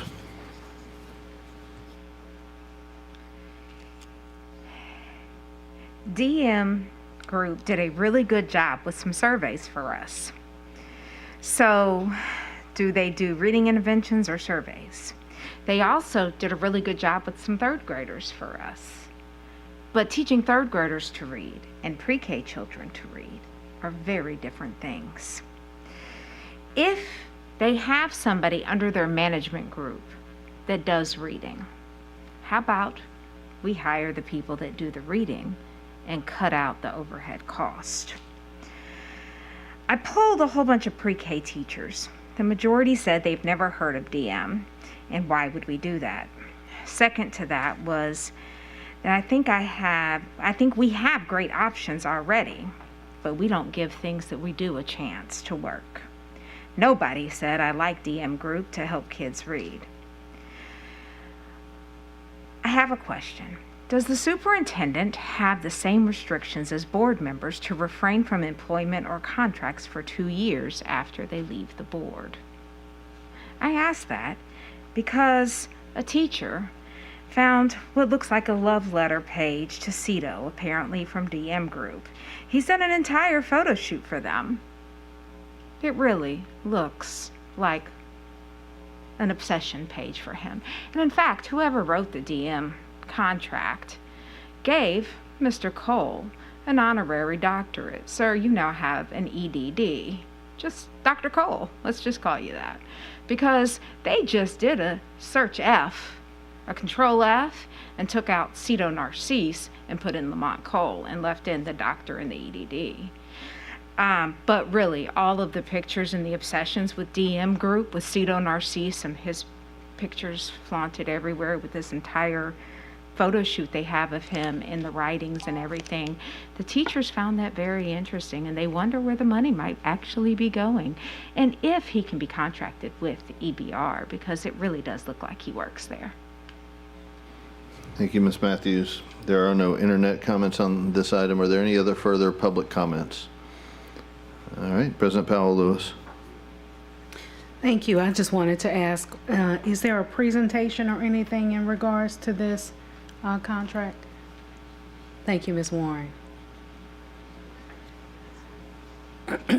So my question was about whether or not there is a presentation. Is this a renewal, or what data do we have to support our possible agreement with DM?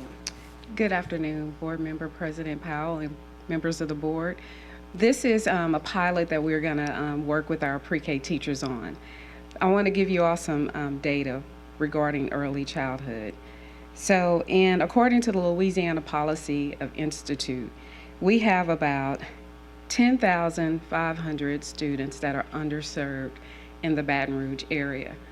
For our early childhood community, we only serve about 5,000 kids. That's a lot of underserved kids that are entering to our district not ready for kindergarten. So when you break that down, and that 5,000 students only is for birth to 5. For pre-K students, it's about 1,400. So when you do the math, we only serve in a small population there. And so what happens is when they go to 3rd grade, they're not ready, or even when they're entering into kindergarten, they're not having the lack of skills that they need even in kindergarten. So they're starting off, and we can see them nonverbal. We have some that we suspect have characteristics of dyslexia. Also, we have some that have disabilities such as speech. So with this program, the district management group, they do have representatives that are highly trained in the pre-K component. They have worked with other districts like us that will provide that intervention. Now in the early childhood office, we only have 3 instructional staff. And so what happens with this virtual component is going to help us to look at our goal data. It's going to help us to look at our pre-literacy assessments. They're going to create SMART goals, and they're going to target those students that are coming in with those low skills and help the teachers with job-embedded professional development. We have used them in the past for our 2nd and 3rd grade. We used them in about 25 schools last year. And so we did see a good number of results. We do have someone virtually that can kind of talk more about the program and the achievement results that they've seen across the nation. But this is a pilot. And just as Dr. Clark said, we do really want to see if this will work for us.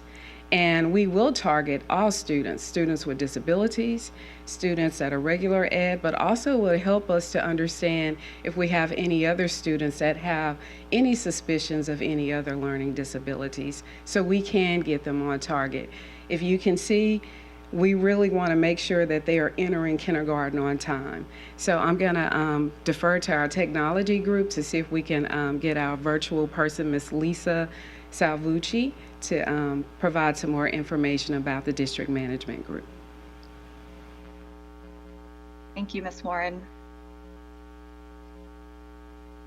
Good evening, everyone. As we wait for this, if everyone can hear me, hopefully I cannot see you, so I will just speak until someone says you cannot hear me. Good evening, Superintendent Cole, President Powell Lewis, Vice President Martin, and the East Baton Rouge Parish Board members. As Ms. Warren said, my name is Lisa Salvucci, and I am District Management Group's Director of Partnerships and Client Development. I would like to give my appreciation to this board for allowing my virtual appearance. My colleague was scheduled to appear in person and has fallen ill, so I appreciate you making this accommodation for us.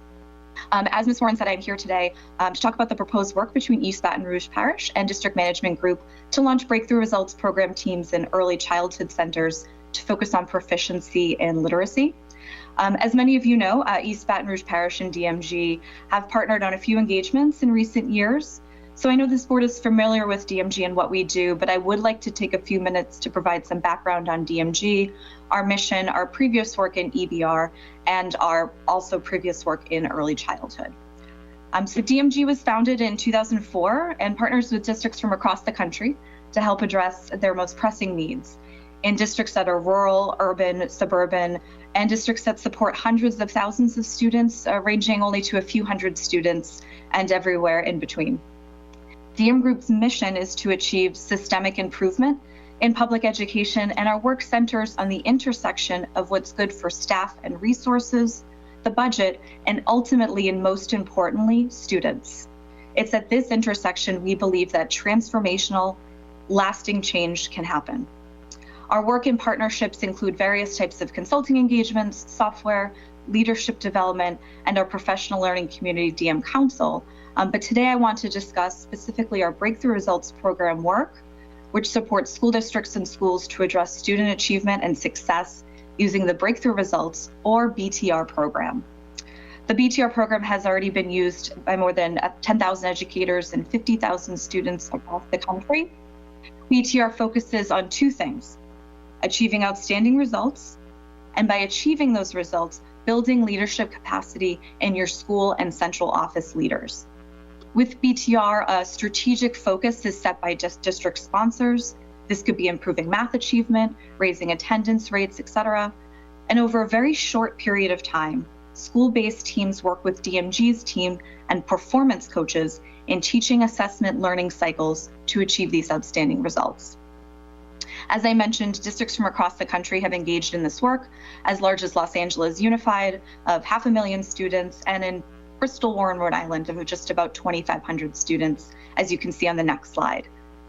Focus areas have included improving scores in math, literacy, and science, improving school safety and attendance, as well as improving operational efficiency. You already see a star there next to East Baton Rouge Parish. In the fall of 2022, we launched a pilot of 5 teams in the district focused on 3rd grade oral reading fluency. During winter of 2023, we launched 25 3rd grade literacy teams focused on words recoded correctly, and also 5 school safety teams working on reducing the number of incidence codes, or incidences of violence and disruption, per student.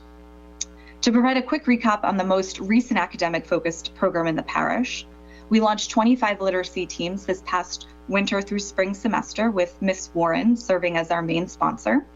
On the next slide, on the left yellow boxes, you can see that 371 of your 3rd grade students were identified as needing the additional support of BTR program based on the baseline test that we administered.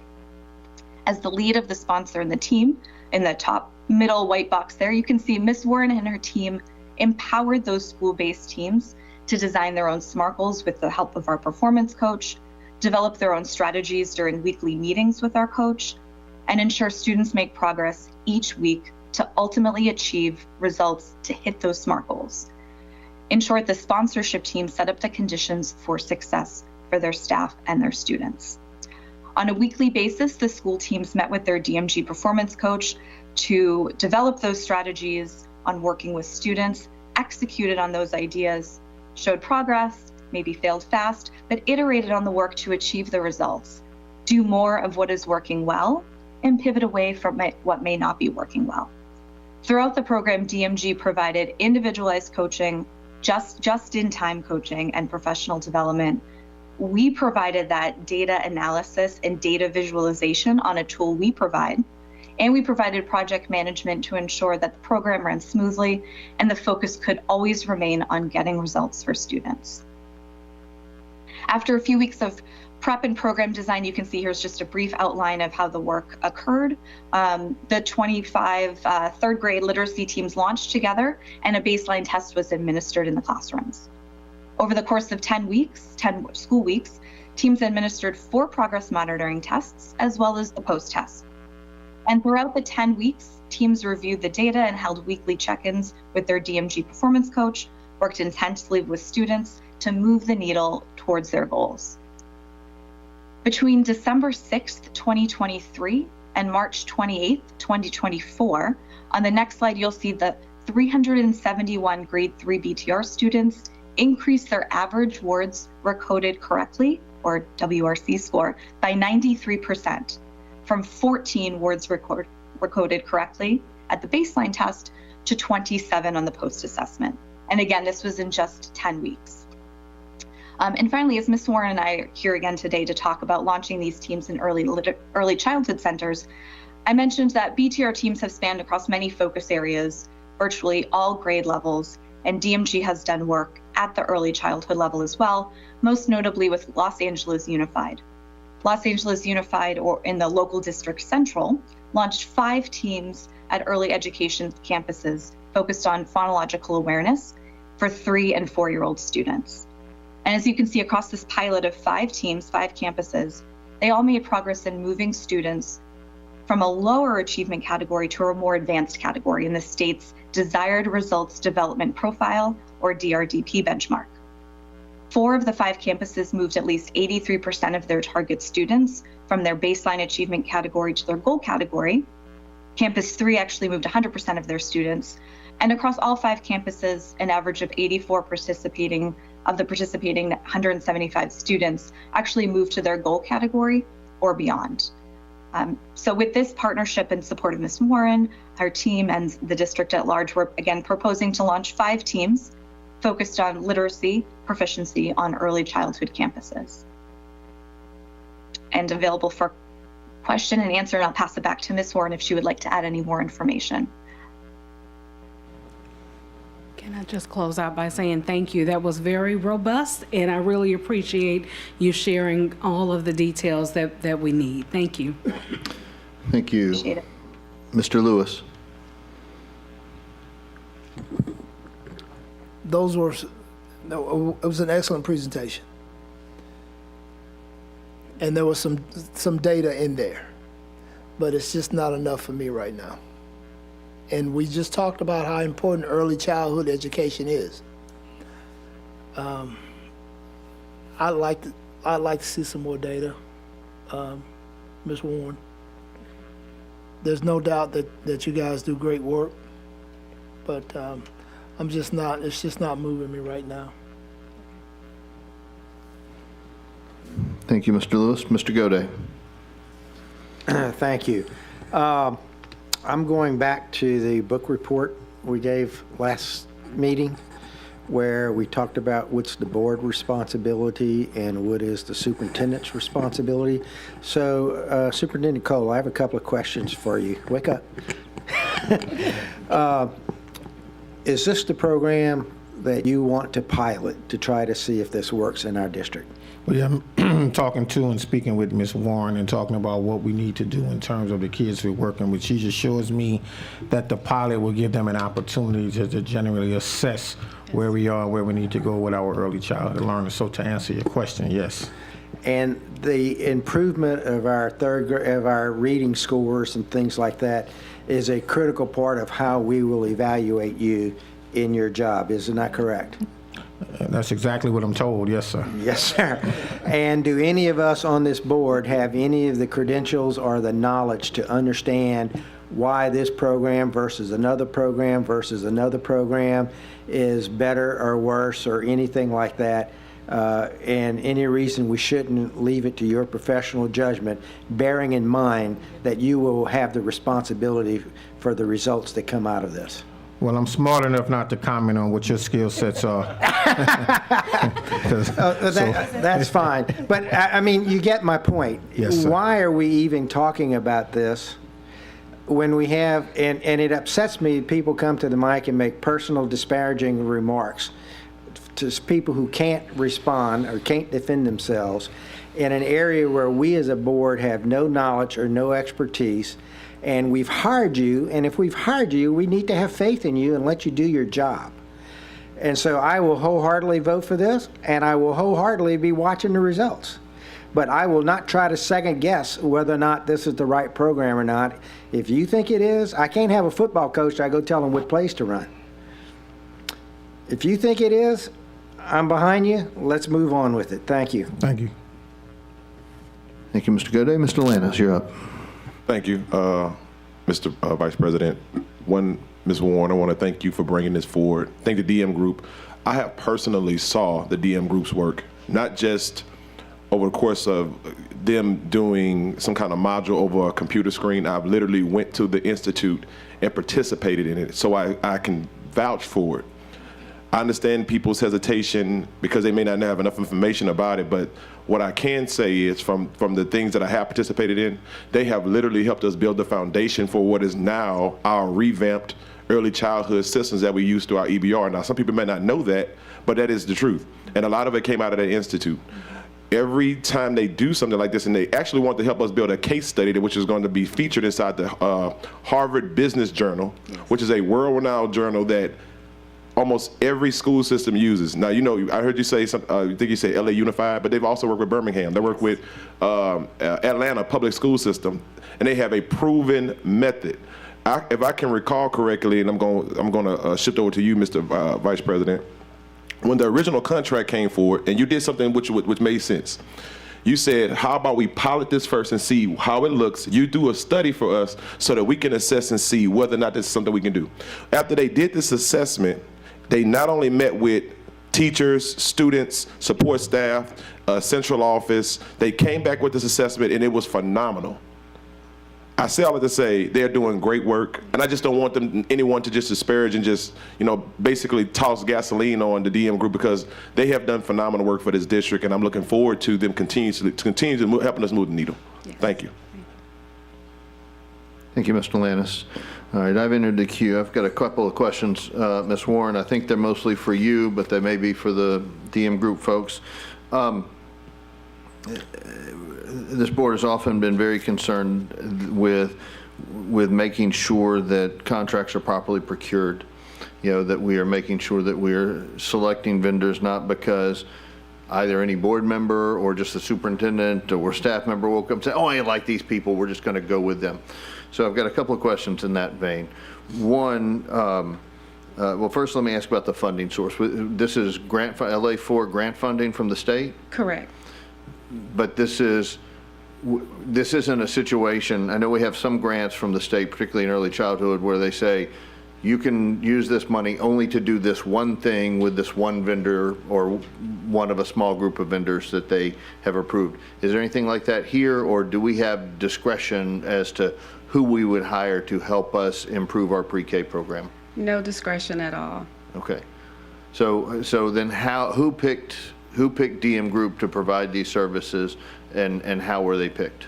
They were picked because we have used them in the past. Okay. Last year we used them for about 25 of our elementary schools, and we saw results. And the year before that, we used them in about, and for second grade for a small pilot number of schools. And we saw results again. And so what we do see at the pre-K level is that our students are coming in struggling, hearing those sounds, building on the sounds when they have to look at the Dibbles assessment when they take it in kindergarten. So breaking up those initial sounds, the medial sound and the ending sound, and how they go on to read. And so just like in the report, it says that they will work on the phonological continuum. Not only that, what other areas that we may deem that will be appropriate once we look at all the data.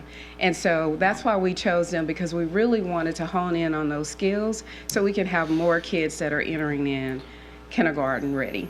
And when you say hone in on those skills, they're not working, the DM Group folks under this contract are not going to be really working directly with our kids, correct? No, they're going to actually be coaching our teachers, our instructional coaches, to work with them on those skills. So they're going to look at the data and they're going to select which skills are pertinent at that time. And it's going to be individualized, particular to that data, according to whatever is predicted in that test results for the schools. So these services are fundamentally focused on improving the ability of our pre-K teachers to implement the science of reading education program that we've generally adopted with our pre-K kids. The pre-literacy skills, yes, sir. Okay. Do we have any particular metrics that we know now we're going to use, any quantifiable data that we're going to say, okay, well, if in the 5 schools that they're in, if the students taught by the teachers that are getting this educational services improved by X% in these 3 categories, we know this is going to be successful. You've told me we've had good success with them before, but how do we quantify that? We're going to quantify by looking at our goal data, and also we have a pre-literacy test that we give them at the beginning. We're going to give that same literacy assessment in January once they come back. And so we're going to look at those 2 measures, because what they're aligned to looking at those skills that are equivalent to the Dibbles, which they're going to get in kindergarten. And so what's going on now is some reports are being out there that's stating that when you look at DIBELS, when pre-K students go into kindergarten, they don't have those equivalent skills. What's happening is that those assessments from pre-K to kindergarten are not aligned. So this is an attempt to align them to make sure that we're getting them where they need to be by the end of pre-K. Okay. So we're going to take the group of kids, the performance of the group of kids who were taught by the teachers who are receiving this educational development, this professional development through this program, and kind of compare them to how the kids and the teachers who didn't get this program did, essentially? Yes, absolutely. Okay. All right, for those reasons and for the reasons Mr. Goday gave, I'm going to support this contract. Thank you. Ms. Sule. Yes, I just had a question about this group. Is it using the science of reading techniques to, like, where is it getting its base for the curriculum that it's using? So they're going to use, so when we look at our standards, they do have all of the information or skills that are used in the standards, such as phonemic awareness, phonics, letter naming. All of that are in the early literacy skills that are aligned to the science of reading. Okay. So again, with our gold standards, you are going to see that along with our aligned standards to the Department of Education. And so using those skills, we'll be able to kind of determine how they're growing. Okay, great. Yeah, based on that and Superintendent Lamont wishing for it, plan to vote for it. Thank you, Ms. Sule. Mr. Rust. Thanks. I think most of my questions have been answered, so thank y'all for your comprehensive presentation. I think the only question I had in reading through the contract, I understand there will be 5 different school sites that they're going to work in. Are these all school sites that have embedded pre-K, or are they standalone pre-K components, or how does that work? It's going to be a mix. We only have 2 standalone pre-K centers. One is South Downs, the other one is Delmont. And so South Downs has a large populations of students with disabilities, which is going to be good for us because it's going to help us to understand how we're getting to those individualized needs in those populations. And then we have Delmont, which is a traditional pre-K setting. And then we have some schools that we're going to work with our EDs and the principals to kind of select those based on their data. Okay. And then of those 5, is there an average number of teachers and or administrators that will be coached or served at each school site? Does it vary? Is there a total number of people they're going to work with? It varies at each site. Some schools have maybe 1 pre-K class, and you have some schools that have up to maybe 3 or 4. So once we get our mid-year data back, we're going to look and work with our EDs to kind of select and work with the principals because we want them to have the buy-in with their teachers to understand it as well. Okay, so one thing I would want to make sure that we would understand as a board is how many, for the amount of money we're going to spend, how many people are going to be served, right? We know 5 school sites, then based on what we're hearing, that could vary. And so I would just want to understand, are we talking about 10 pre-K teachers, or are we talking about 50? So we understand the impact of the money, the amount of money that we're spending. So I would ask if we could, when we go back to vote on this in 2 weeks, that we could get an understanding of that. We can get that to you. And I understand you have to decide exactly who that's going to be, but I would at least want to understand from the DM group, okay, we'll make sure at least that we serve this many people for this amount of money. Thank you. All right, thank you, Mr. Ross. There are no more board comments. I would be happy to entertain a motion at this time on this item. Mr. Russ moves to approve. Mr. Goday seconds. All right, Madam Secretary, let's vote. Please vote.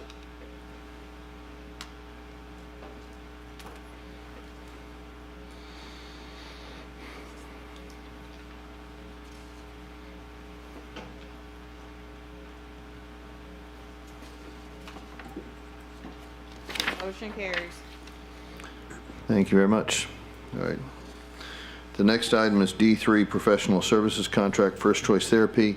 Mr. Shamlin, do I understand that there was a desire to pull this from the agenda? I believe Superintendent Cole wants to pull the item. Yes, sir. Yes, sir. We want to pull this item and then take an opportunity to have more conversation with the board and staff, and then create a different path forward in the coming weeks.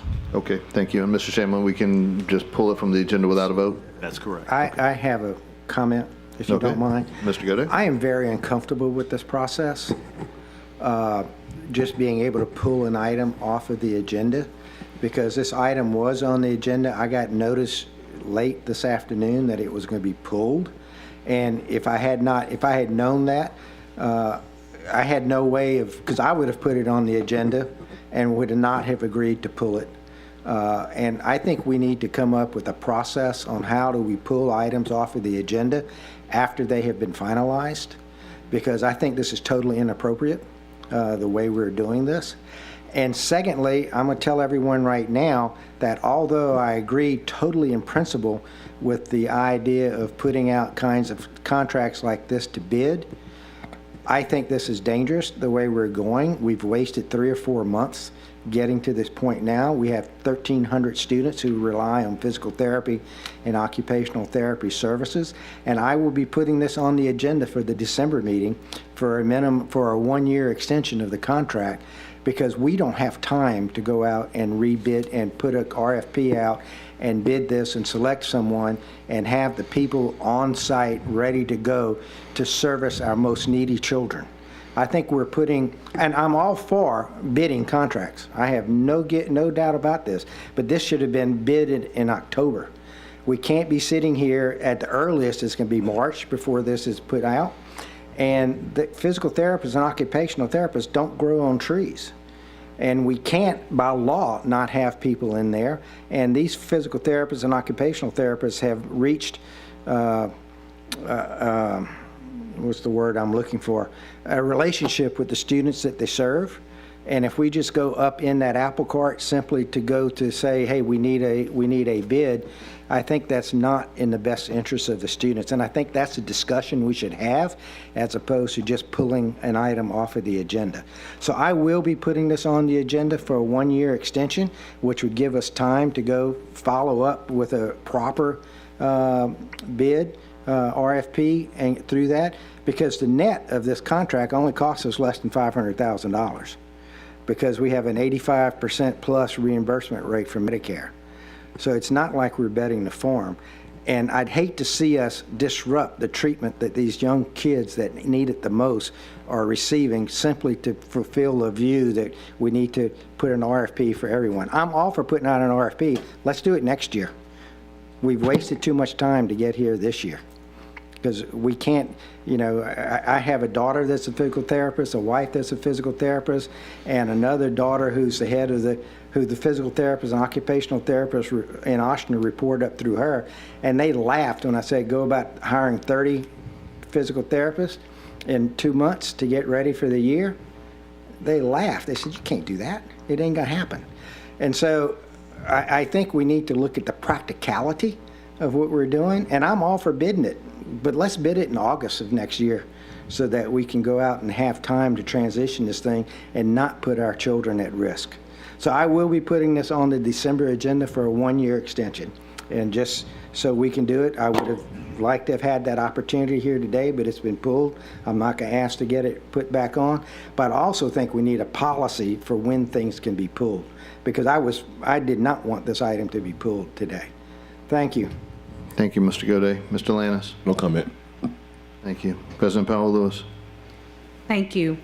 I have entered into the queue. I have a question, and this may be for Dr. Dupree, if you don't mind. This does not report to Dr. Dupree, by the way. Okay, so. It reports to ESS, doesn't it?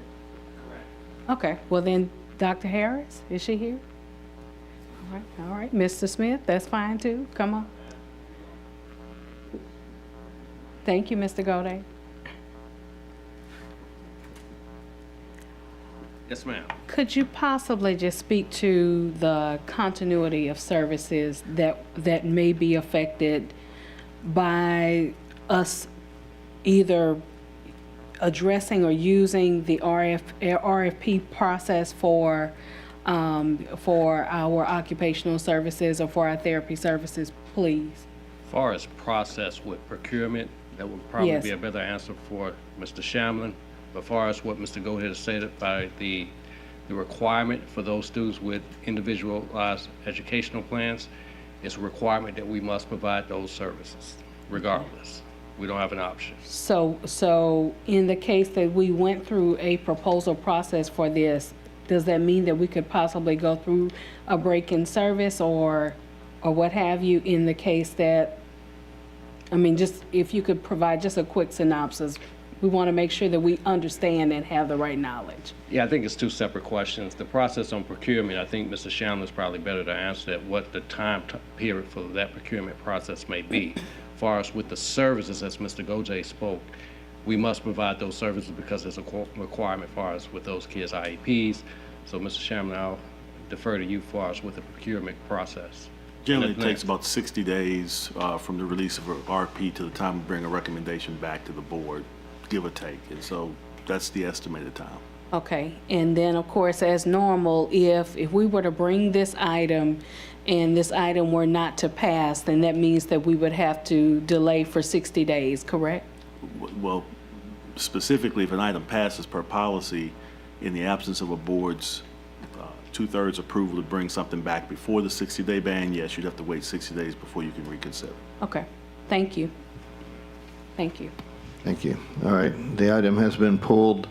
So we're going to, just for the sake of completeness, there was a public comment on the item. Since we let the board comment on this item that was pulled, I am going to read the one public comment that we had online. Dr. James Finney says, I would suggest consideration of this request be deferred until more information can be provided regarding the effectiveness of this vendor services and the wisdom of renewing a contract worth $3.6 million annually without exploring other possibilities of serving the students.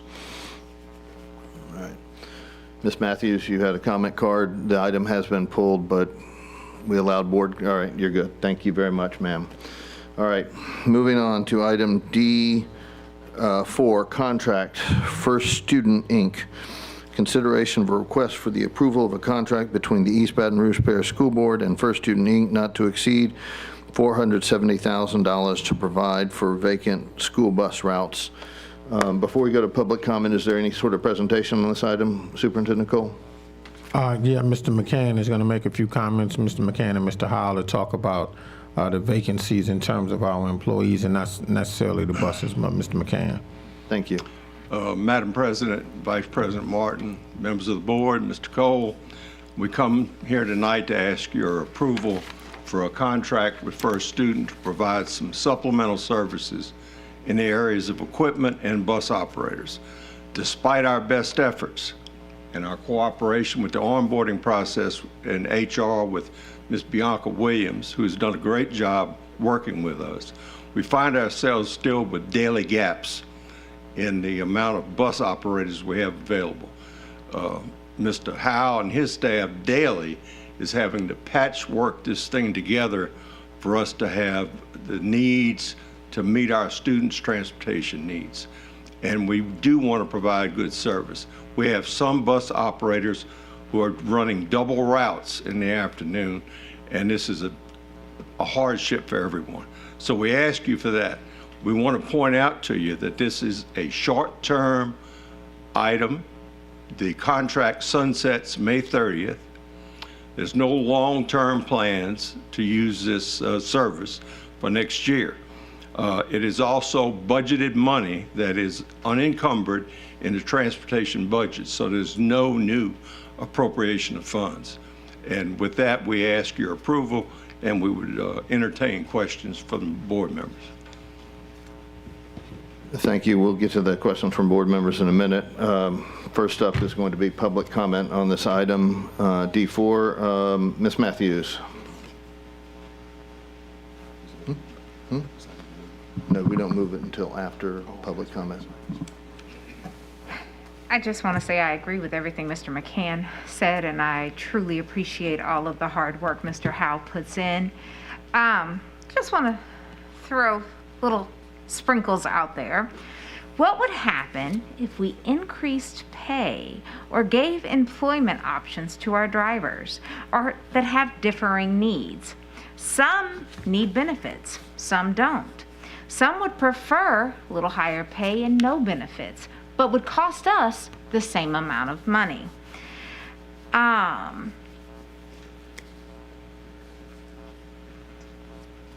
Okay.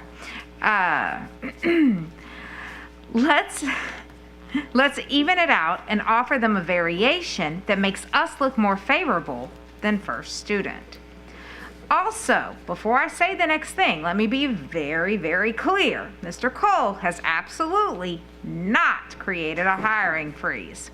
So, when applicants come to HR to put their application in to work for transportation, let's please make sure that no employees of HR tell them we have a hiring freeze that is dependent upon this item tonight on the agenda. Bianca is looking into that. She's going to take care of that, and I appreciate that. And that person is going to be calling transportation tomorrow. Make sure they get hired. Thank you. Okay. But we need to make sure those things don't happen. But what I do very much appreciate about this contract, Mr. Howell, is that even though it sunsets in May, if there are 0 vacancies prior to that, the contract ends so that we can have our people again. What I really don't want to ever see happen is an error mark situation. That was the worst mistake in EBR history. We want to make sure that we do stay in-house every time we are able to stay in-house. Thank you. Thank you, Ms. Matthews. On the internet, Dr. James Finney says on this item, please do not approve this contract without knowing exactly what 10 routes the contractor would be serving. That is all the public comments, so we will turn to comments from members of the board. Mr. Goday. No, okay. Mr. Rust. Sorry, I lost my train of thought for a minute. I think the questions I had have been answered, but I do appreciate Mr. Cole and Mr. McCann and team for getting outside the box to solve this problem. To be frank, I asked for this in the past and was told it wasn't an option, so I'm glad that we're going to work. I am a bit nervous about first student just because of some of the things in the news that's going on with them, but we can't control that. All we can do is hold them accountable to the contract, right? That they'll provide the services. I think my only question is how do we handle it contracting with a company like this if there are late routes, if the routes don't get served? What kind of fulcrum do we have to make sure that they do what we're going to pay them to do? So they have a liaison with the district, and they're actually going to end up with 3. It's going to be myself, the assistant director, and our head of routing. We're going to take care of contacting the parents.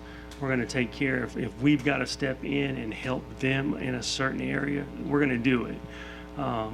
You know, the FAQ I created, I think the most important part of that FAQ is that first question.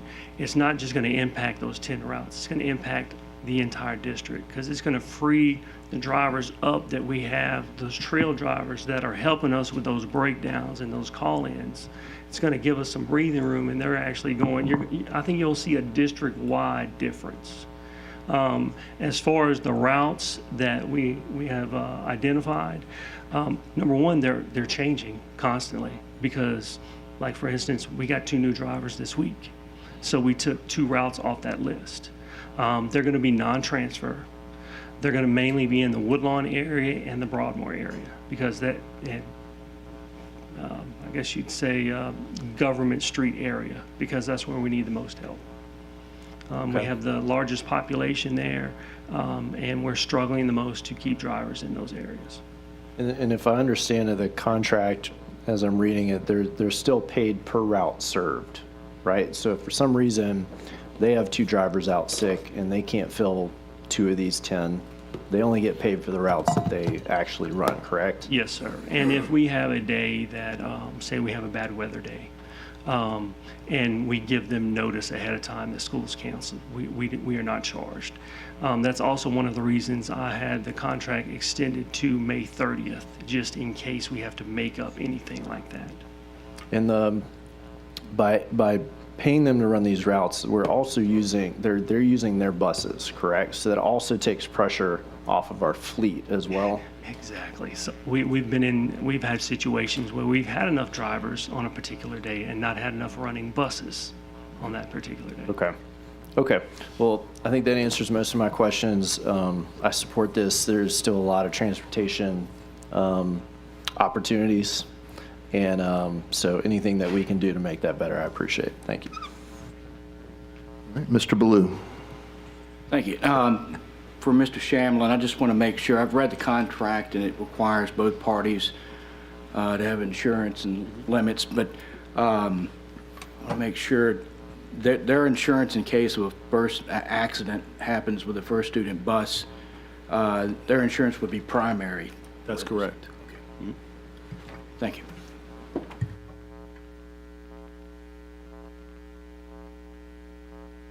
Thank you. Sorry about that. Mr. Lannis. No comment. Okay. President Powell Lewis. That's fine.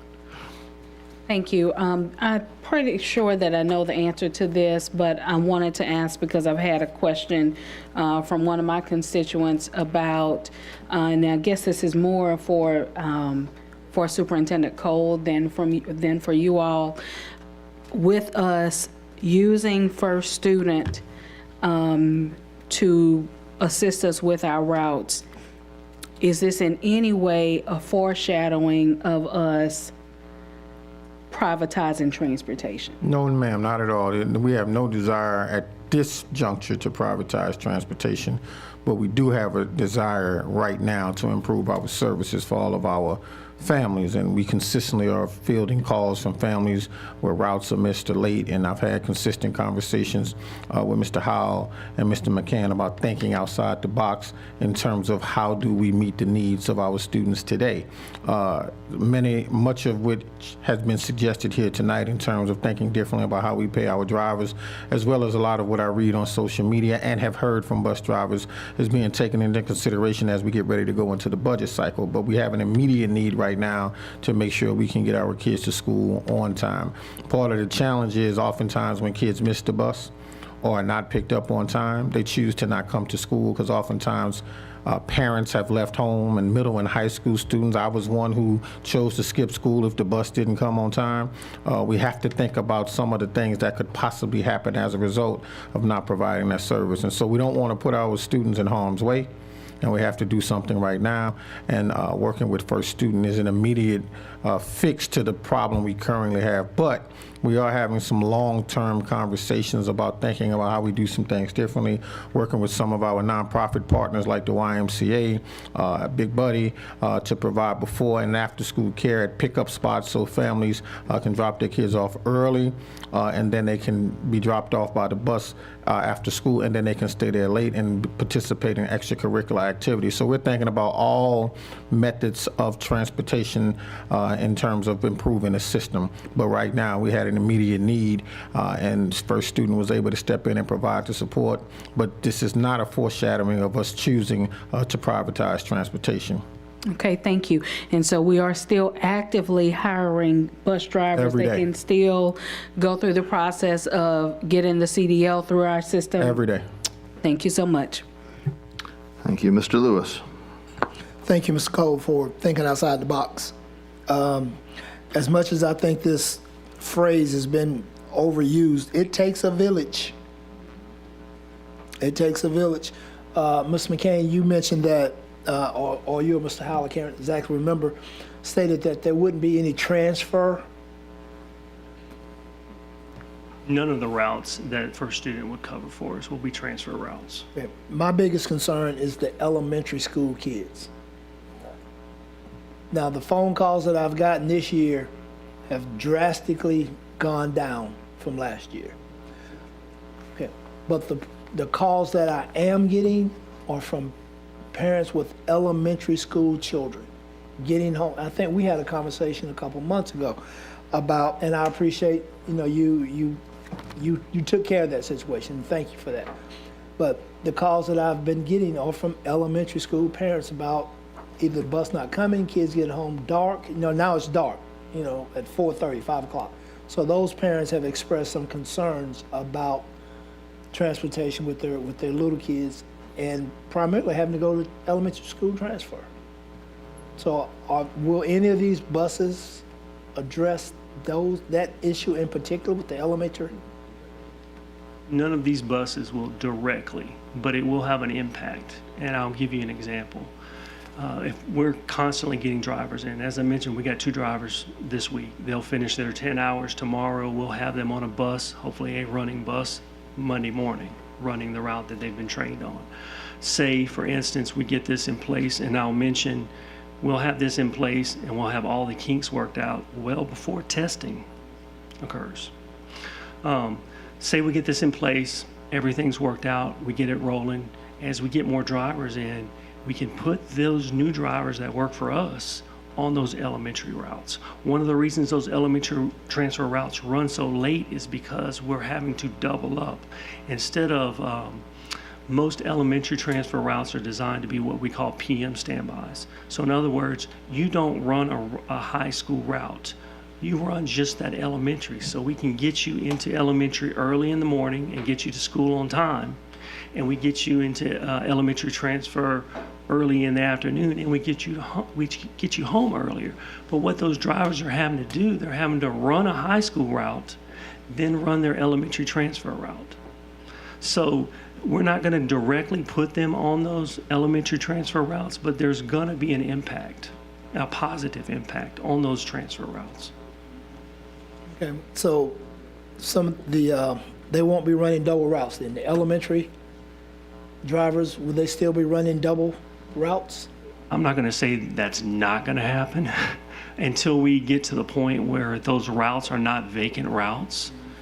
It's possible we're going to have some still running. It's not going to be a snap of the fingers and it's done. I think we'll get to the point. My goal is well before testing. I think we'll get to the point well before testing where they're getting home a lot earlier from elementary transfer and getting to school a lot earlier in the morning from elementary transfer. Because I think that the elementary transfer hadn't worked. I mean, you've got kids sitting there waiting, but then the other bus hadn't gotten there yet, which is making those elementary school babies get home late because we had a bus that ran late or had to run 2 routes or 3 routes. So, kudos for you guys thinking outside the box, trying to make this thing work. And believe me, it's working a lot better than it has in the past, but I know we still got some hiccups, but kudos to you guys for doing the job that you're doing. Thank you, Mr. Lewis. Mr. Goday.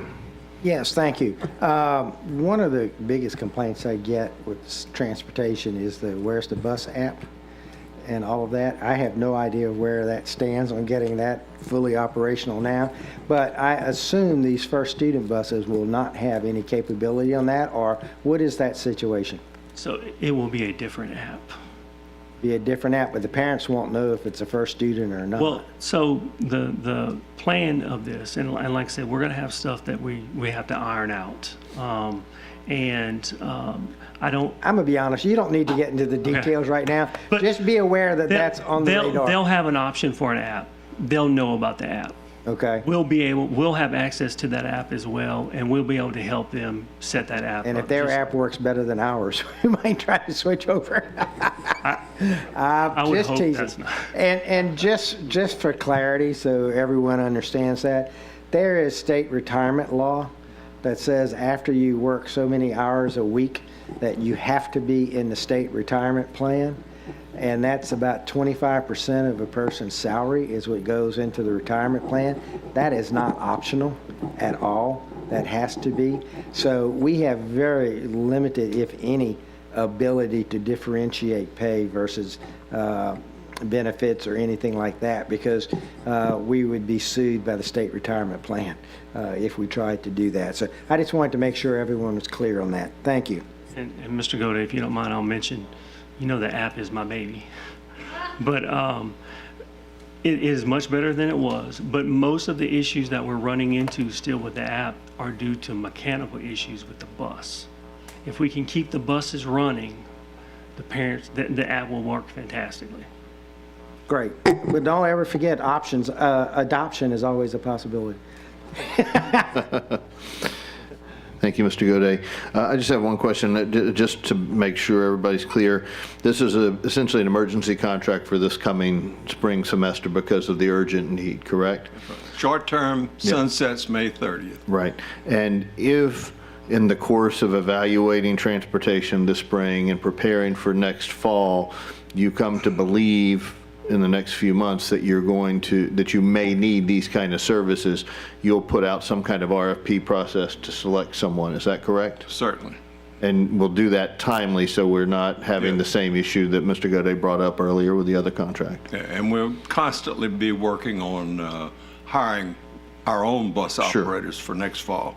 And we want the board also to know, as I've discussed with Mr. Cole, we are thinking about other technological improvements to the transportation system, such as grant availability for cameras, Wi-Fi, other things that we're trying to think outside the box to help improve service. Okay. Thank you very much. That's all I have. All right. There's no more board comment in the queue, so I'll entertain a motion on this item. Mr. Russ moves. Is there a second? Ms. Sule seconds. Or did you second? No, Ms. Sule second. I pull back. Okay, Ms. Sule second. Motion by Mr. Russ, second by Ms. Sule. Madam Secretary, let's vote. Please vote.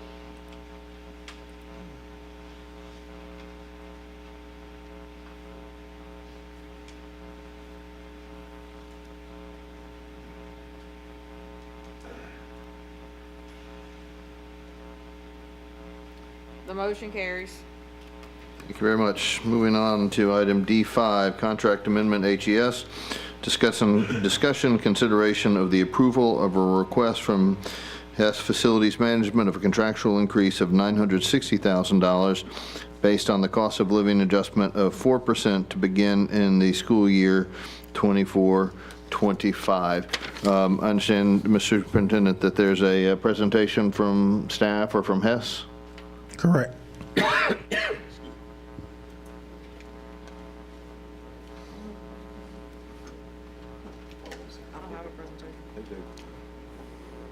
Apologies. I think they're supposed to do the presentation, if I'm not mistaken, at the next board meeting. So that's why I asked you earlier about the we changed some of the way that we make the motion. So I was going to make the motion because it came to my attention that some board members asked for additional information. So I want to make a motion, even if I can't do it now, I wanted to make a motion that we move it to the general board meeting with our recommendation. That way it gives everybody enough time to get the documentation and go through or ask any questions that they need to before they do a presentation. Okay, thank you.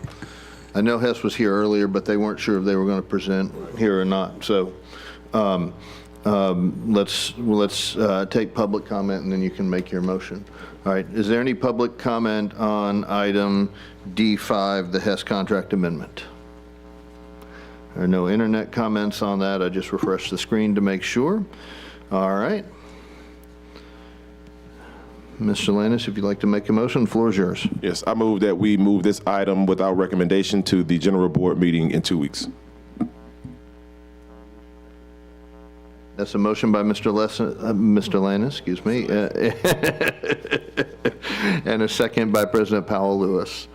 All right, is there any further board discussion on this item? Seeing none, Madam Secretary, let's vote. Please vote.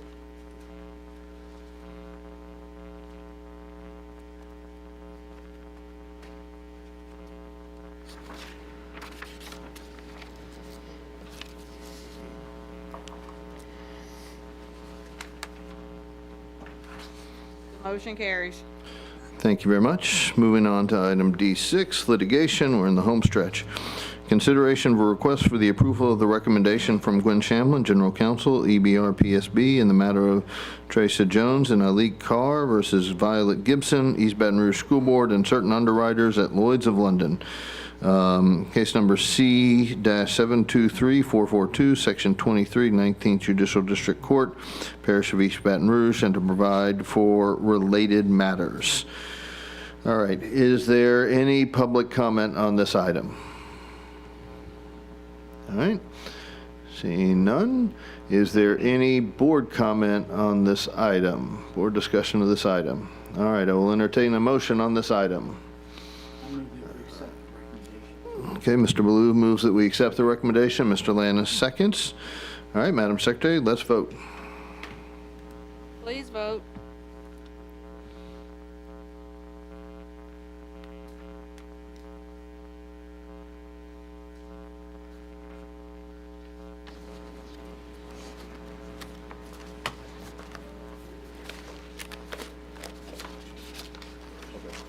The motion carries. Thank you very much. Moving right along happily to item E, next meeting dates announcements. First up, Mr. Lannis, you have an announcement. Yes, this is just an announcement to all educators or all educational professionals. On tomorrow at KOK Wings and Things, there will be an education roundup, and this is just to help us remind people to make sure they go out and cast their votes on Saturday. We're not telling anyone who to vote for, but we are doing our due diligence to ensure that we remind our employees as well as our support staff and people around our community to make sure that they use their civic duty and make sure that they go out and vote. So that'll take place at KOK Wings and Things. That's just off of Government Street at the Electric Depot, and it's going to be from 6 p.m. until 8 p.m. Thank you. Will we be doing the electric slide at the Electric Depot? Yes, sir. All right. Point of personal privilege as well. Yes, ma'am. Just to add to your announcement, Mr. Lannis, free food, but cash bar. That's right. Okay, we cannot offer you any indoor prizes. Also, I know you're about to make the announcement about the meeting, about the full board meeting. Friendly reminder, we'll be closing out our book study, and then also festive wear and ugly sweaters for the full board meeting. Thank you. All right, before I do the last announcements, I do want to note a personal privilege. My stepson is getting married on Saturday, and I'm very, very excited about that. Thank you very much. If I've been a little distracted tonight, it's because there's a lot going on right now. All right, next Wednesday, December 11th, the Rotary Club of Baton Rouge will be having its regular Wednesday meeting at Drusilla Place Catering. The presentation will be by Superintendent Lamont Cole to present on the first 100 days of his tenure as our superintendent. Thank you very much. I have the honor of introducing him, and board member Shoshone Stewart and I have joined with the board of the Foundation for Baton Rouge Schools to invite all of our colleagues to come and attend. So please do that, but please RSVP before Monday at 1 o'clock so we get your names, and you can let April know or me or Ms. Stewart. So regular board meeting will be held on December 19th, 2024 at 5 p.m. in the central office boardroom. The next committee of the whole will be held on January 9th, 2025 at 5 p.m. in the central office boardroom. With that, Mr. Goday, Mr. Lewis, one of you? We are adjourned. Thank you.